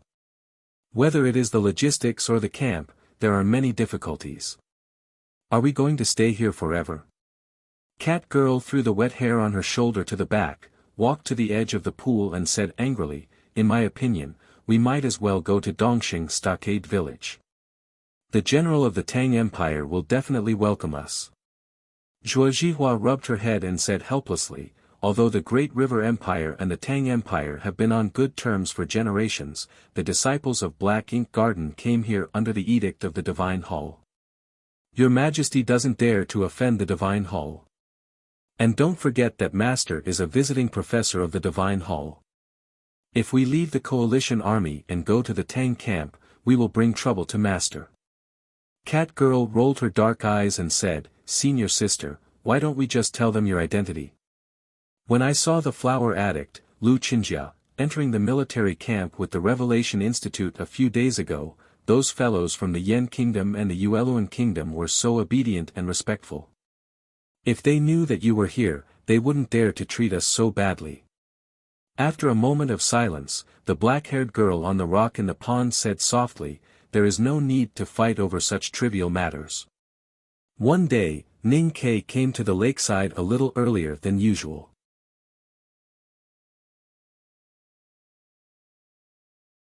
He put down his luggage by the stone pond and thought that the girls of Black Ink Garden should still be resting, so he casually glanced at that place.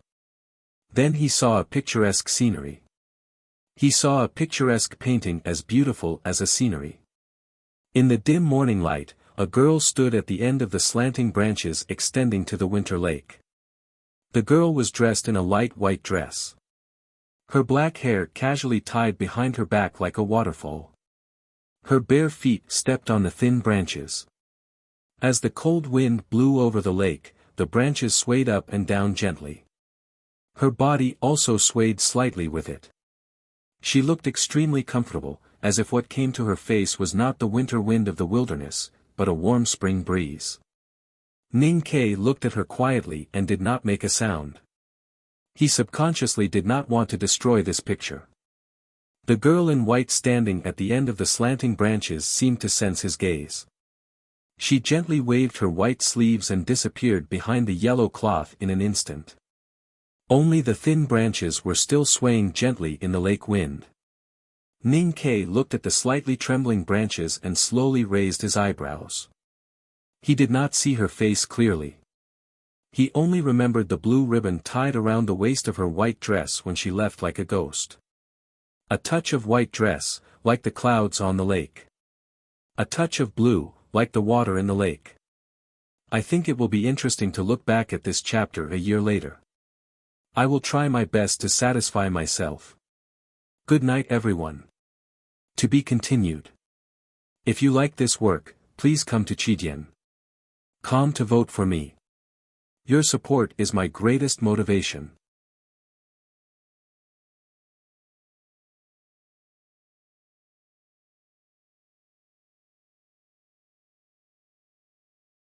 Chapter 201. The girl in white disappeared behind the cloth and never appeared again. From morning to evening, Ning Ke turned to look at the direction of the mountain stream from time to time. His neck and eyes began to ache, but he still couldn't see the girl in white.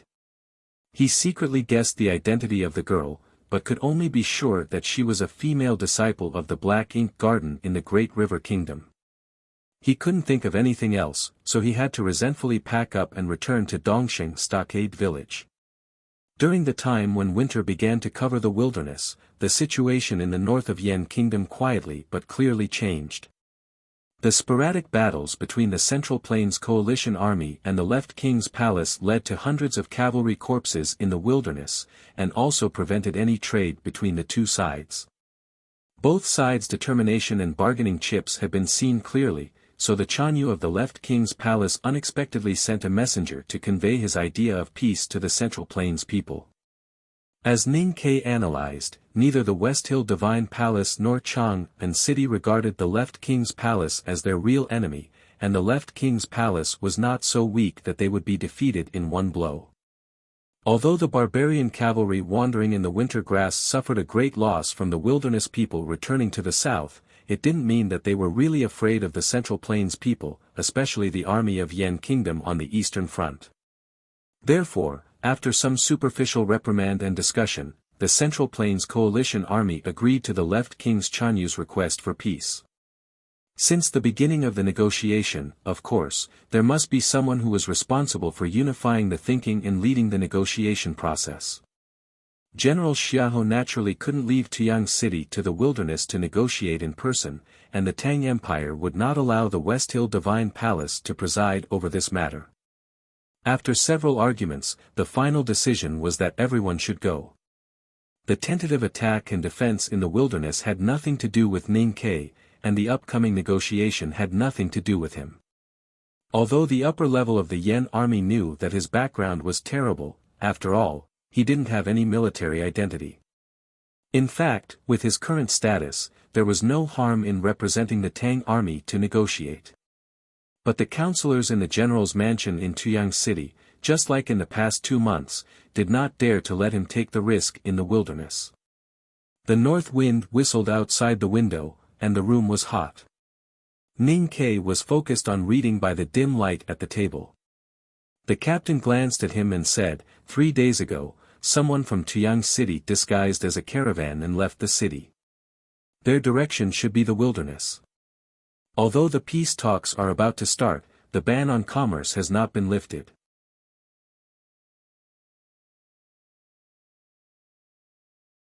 I don't know why these people are so anxious. I don't think they are spies from the military camp. As a secret guard of the empire, the captain followed Ning Kei's lead after knowing his identity.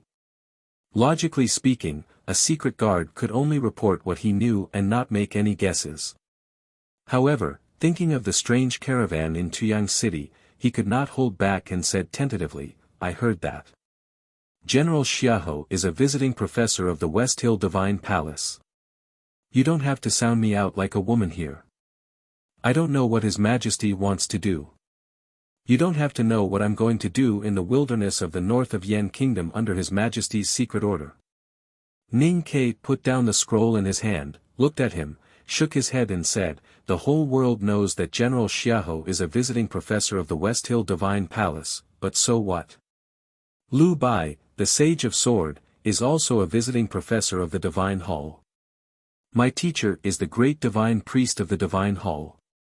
The people of the Tang Empire also believe in Haotian. Is this a crime?" Looking at the hesitant subordinate, he smiled and waved his hand. He continued, "If General Xiahou wants to see someone from the West Hill Divine Palace, why can't he? Why must he secretly meet in the wilderness of the north of Yan Kingdom during the war? He is not an idiot.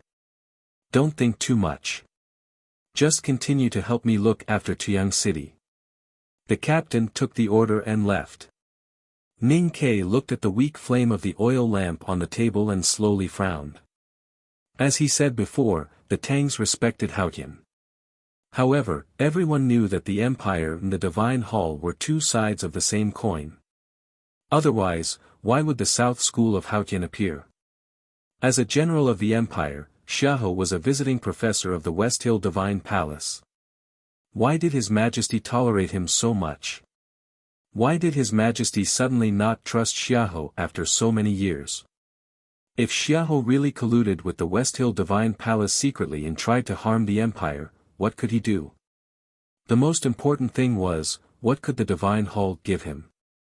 With the real arrival of winter, the north of Yan Kingdom ushered in the first snow. Dongxing Stockade Village also ushered in an array tactical master. The array tactical master took the document of the middle military camp and said that because of the cold weather, the middle military camp was worried that the defensive tactical arrays in the frontier fortress defense lines would be damaged. Therefore, he was sent to check and repair them. There were very few cultivators in the world, and talisman masters and array tactical masters were even rarer. No matter in the bustling city or the bitter cold frontier fortress, such people were always respected. Especially on the battlefield, if there was an excellent array tactical master, the military defense line would naturally be more stable.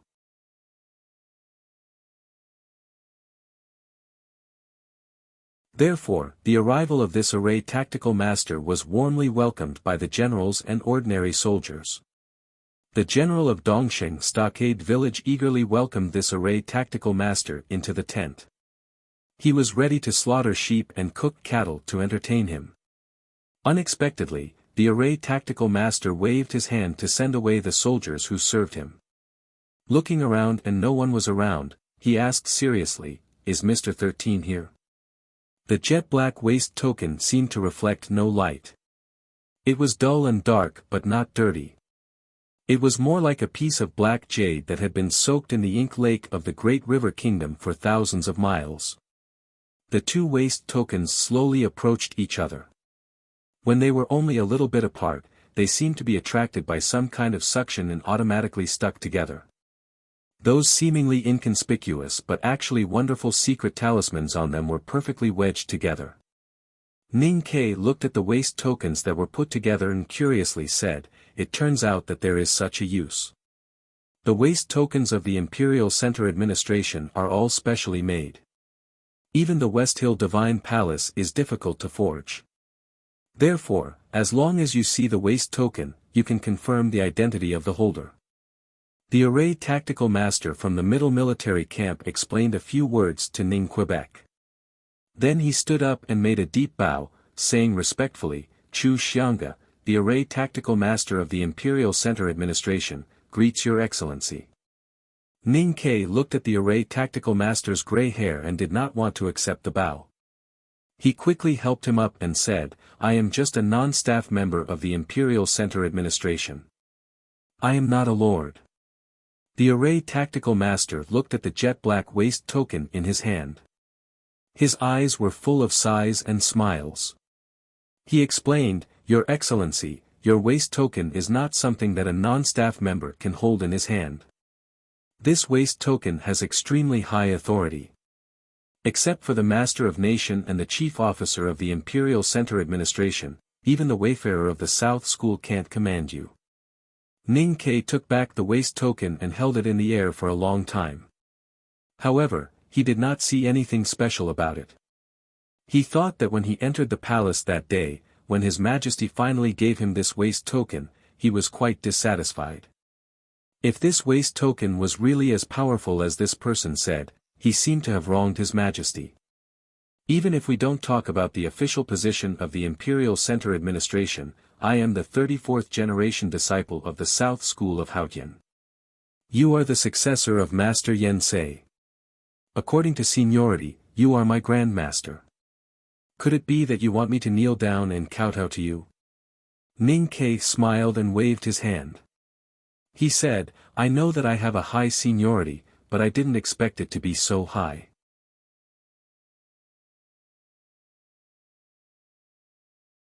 Let's cut to the chase. You must have something important to tell me today. The desolate man went south and forced the tribes of the left king's palace to move south. This matter is not a big deal. So when the Divine Hall issued the edict, the imperial court has been feeling a little strange. Even if they are afraid that the remnants of the devil's doctrine may be revived because of the desolate man, there is no reason to make such a big scene. The apologetic cavalry is not a big deal. It can be explained that the Divine Hall wants to show its power to the believers in the world. But in addition to Prince Longqing, I heard that the Divine Hall has sent more powerful powerhouses. Many spies of the Judicial Department have already sneaked into the wilderness. What do they want to do? The Array Tactical Master looked into Ning Ke's eyes and said seriously, the Imperial Court asked the Imperial Center Administration to investigate the reason why the Divine Hall made such a big fuss. We have mobilized a lot of people, even our fellow disciples in the Divine Hall. Hearing this, Ning Ke slightly raised his eyebrows and asked, the Imperial Center Administration actually has people in the Divine Hall? The Array Tactical Master nodded and explained with a smile, after all, the South School and the Divine Hall are of the same origin. The Divine Hall must have hidden people in the South School. Naturally, the South School can also hide people in the Divine Hall. The people in the South School are naturally our people in the Imperial Center Administration. The explanation is clear enough. Please continue. We spent a month to find out that this matter should be related to the legendary 7 tomes of Arcane. But, sir, I'm sorry that we have no evidence. We just got a piece of cloth. The Array Tactical Master took out a piece of cloth from his sleeve. Judging from the stitches, this piece of cloth should be the hem of a shirt. Then, it was torn by brute force. There were 2 dark red words on the cloth, Ming Scroll. Ning Ke looked at the 2 words on the cloth and frowned. He reached out his hand and gently touched the dark red and black handwriting. He said, this is a blood letter. The Array Tactical Master looked at him and said in a low voice, our companions in the Divine Hall tried every means to send out this piece of cloth. After that, there was no more news. I guess it must have been discovered. To be able to discover such a big secret in a place like the Westhill Divine Palace and be able to send out this secret, it could be imagined that the spy of the Imperial Center Administration in the Westhill had a high status in the Divine Hall. Ning Ke frowned and looked at the 2 words on the cloth. After a long silence, he said, based on these 2 words, how can you confirm that it is related to the 7 tomes of Arcane?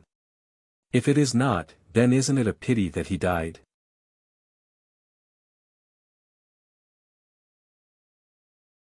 The Array Tactical Master said, after seeing the two words on the cloth, no one in the Imperial Center administration connected it with the legendary 7 tomes of arcane. Until the Master of Nations saw it, he confirmed that the Ming scroll was one of the 7 tomes of arcane. Ning Ke held the cloth in his hand and looked up at his eyes. After thinking for a moment, he asked, "Then how can you confirm that the Divine Hall sending powerhouses into the wilderness is related to this matter?" "Because this tomes of arcane is very likely to be with the desolate," the Array Tactical Master said. Ning Ke asked puzzledly, "The Devil's Doctrine originated from the Desolate's tribe. Why would the tomes of arcane of the Haotian sect be with the desolate?" The Array Tactical Master looked at him with a complicated expression. He was very puzzled that the core disciple of the headmaster of academy, the future master of nation of Tang, did not know the most famous history in the cultivation world. "Your Excellency. Countless years ago, the desolate occupied the northern part of the continent. They were known as the most powerful country. At that time, the Divine Hall of Haotian sent the great divine priest of light to the wilderness to preach. They wanted to bring the desolate into the divine light of Haotian.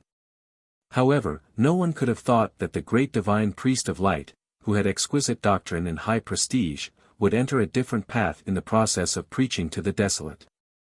He created a cultivation method that was completely different from the right path." Ning Ke rubbed his head and asked incredulously, "Is this cultivation method the Kung Fu of the Devil's Doctrine?" "Yes. The founder of the Devil's Doctrine was actually the great divine priest of light of the West Hill Divine Palace." Ning Ke did not know about this dusty past until today. He could not help but feel shocked. He thought that they were actually a family after all. The Array Tactical Master continued, "The great divine priest of light was excellent in learning and strict in teaching. He was best at enlightening ordinary people. Back then, the Divine Hall had great expectations for him to preach in the wilderness. They even let him bring a tomes of arcane.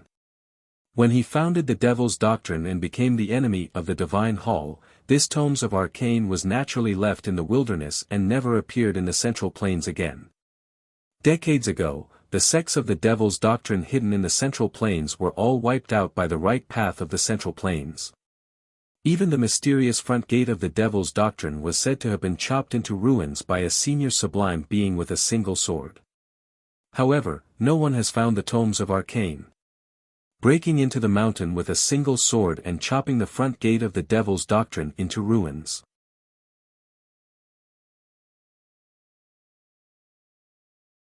Listening to the deeds of the senior sublime being, Ning Ke seemed to have seen the scenes of the past.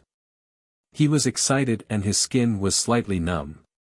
However, he did not know why he faintly felt that the senior sublime being had something to do with him, or at least with the academy. Who is that senior sublime being?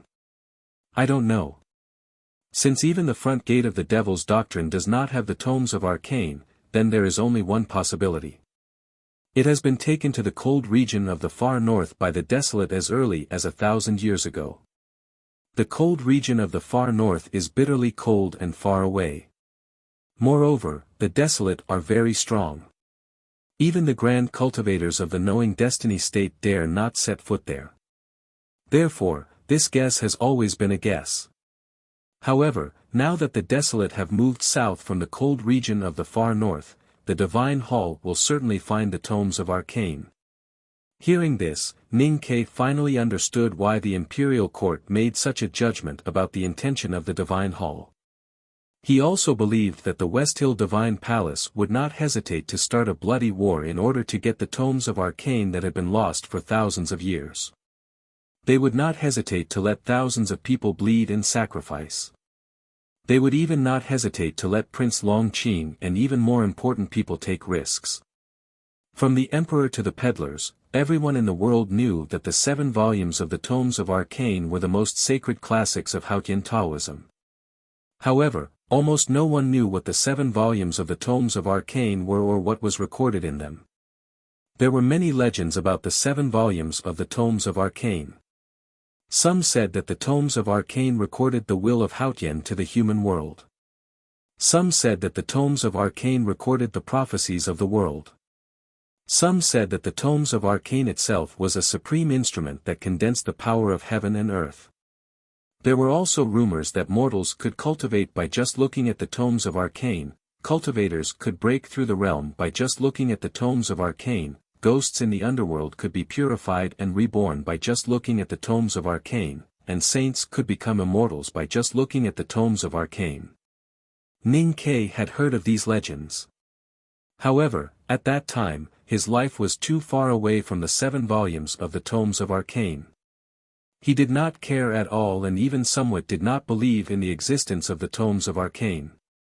Today, he finally knew that the 7 volumes of the tomes of arcane were real. However, he still did not believe those rumors.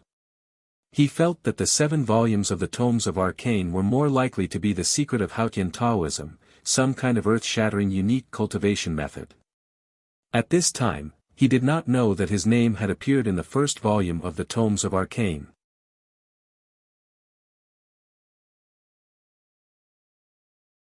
The tomes of arcane are very important and everyone wants them.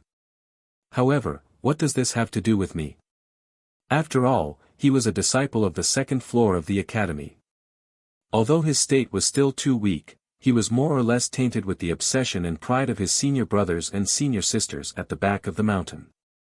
Ning Ke was not shocked by the name of the 7 volumes of the tomes of arcane for too long. He soon sobered up and looked at the array tactical master and asked. The array tactical master glanced out of the window and whispered in his ear, "The nation master asked me to tell you that it is very difficult to find the tomes of arcane in the wilderness.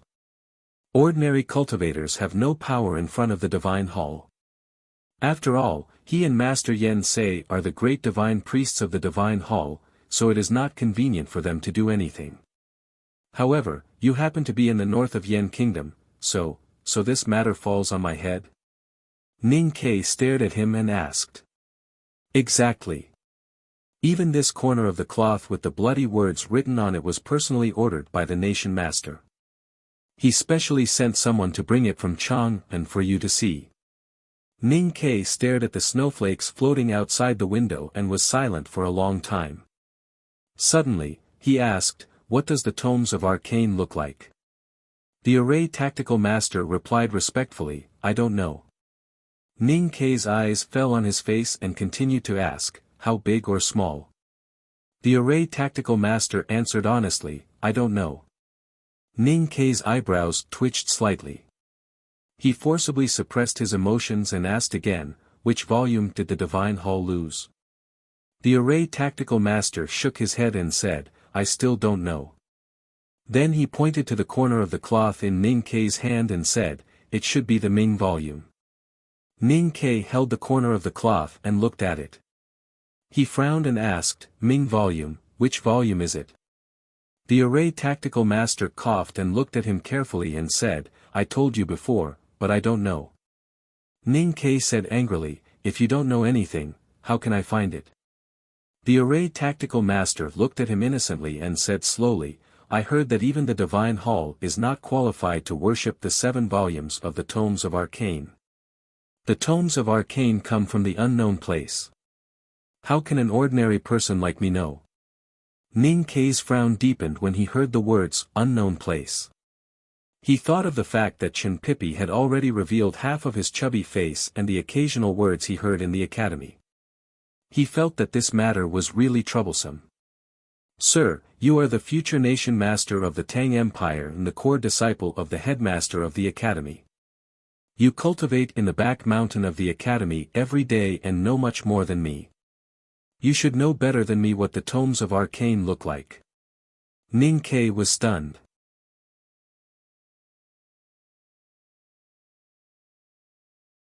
He thought that he had been busy cultivating and shooting arrows in the back mountain of the academy all day, so he had no time to pay attention to the top legends of the cultivation world. He also had no chance to ask his senior brothers and sisters about their stories. Did he have to tell him such things?